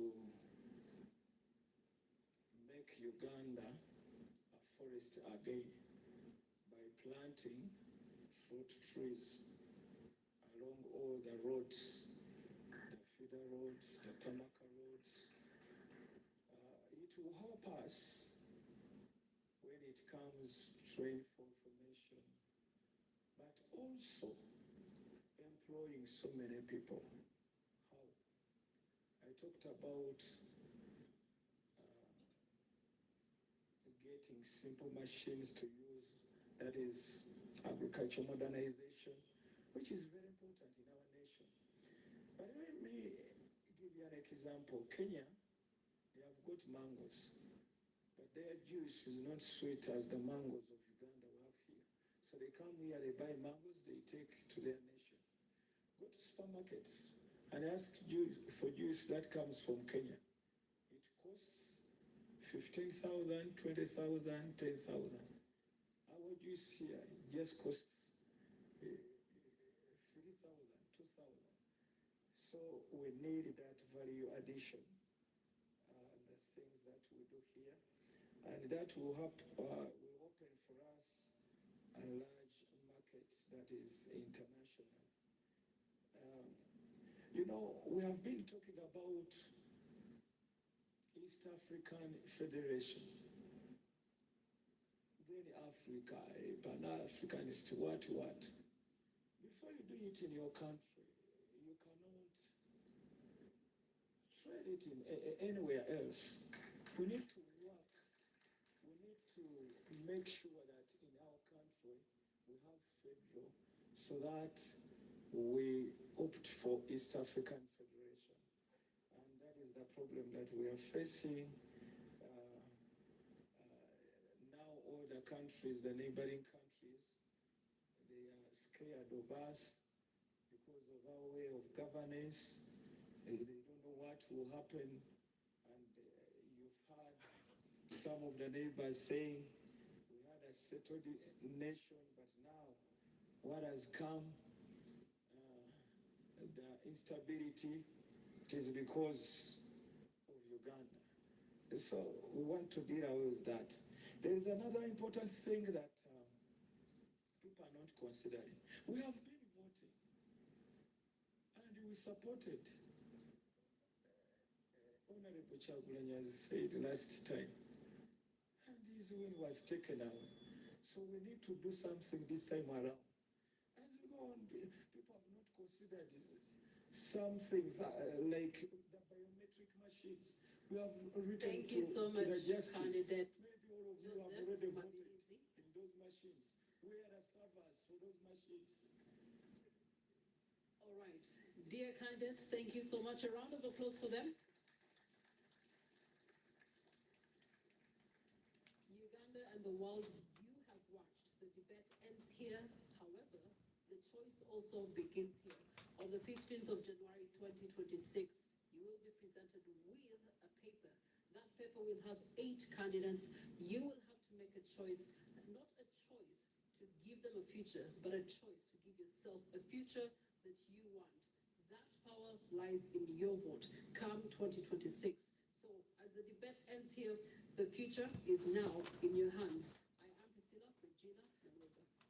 And I'm Arnold Segawa. Just for clarity, in case the people at the Dear Electoral Commission are watching, we want to reiterate as Nation Media Group that we trust in the biometric system, and we trust that you will actually give us a free and fair election.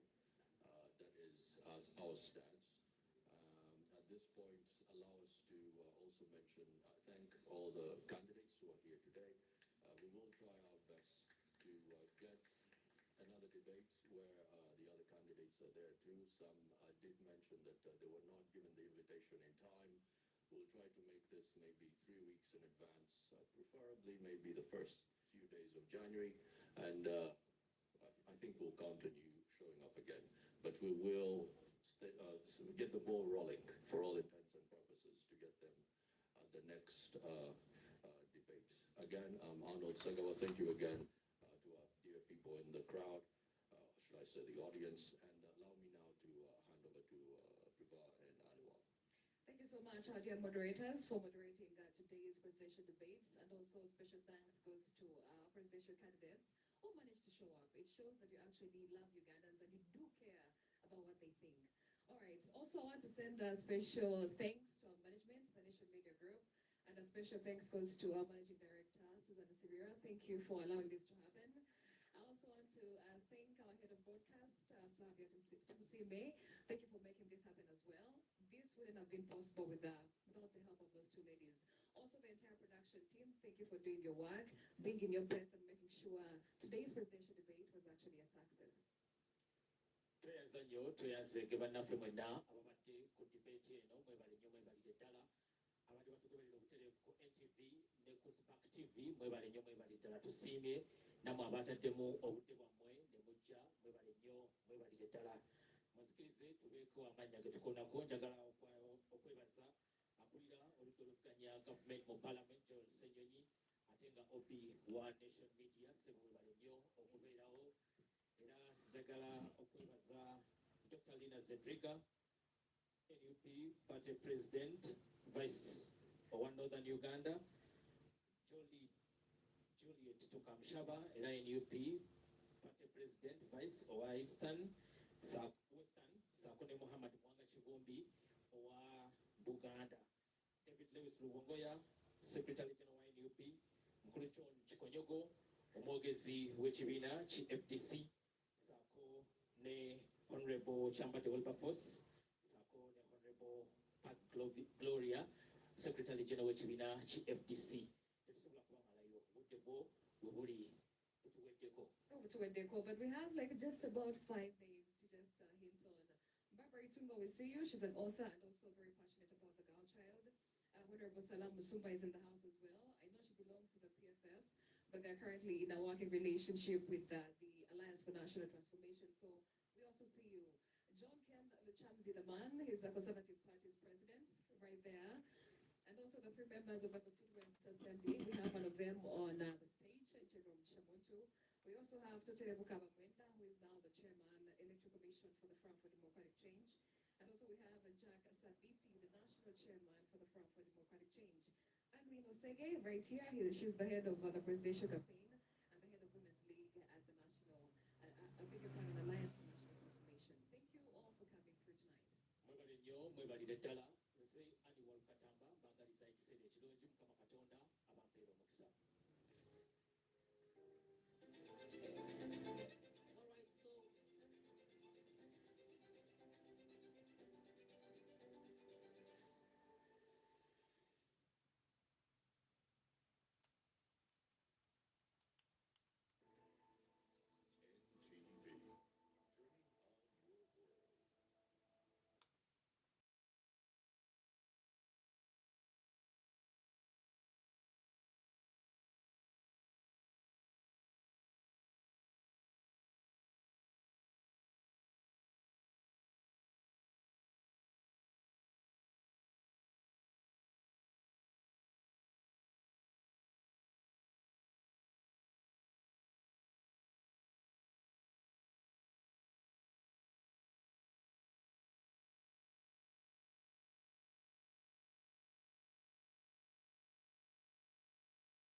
tutandika butandise genda maaso nate saagala bakunyumirize grande byebakuleetedde so munange ngatandika tulengera amawulire agakwata ku jekebani eyakaziwako erya the white devil julio masias yakulembera abazenyi ekyali tandikwa tulebegenda maaso dani forthcoming screen natenga bulijjo nagamba niwemwe munapini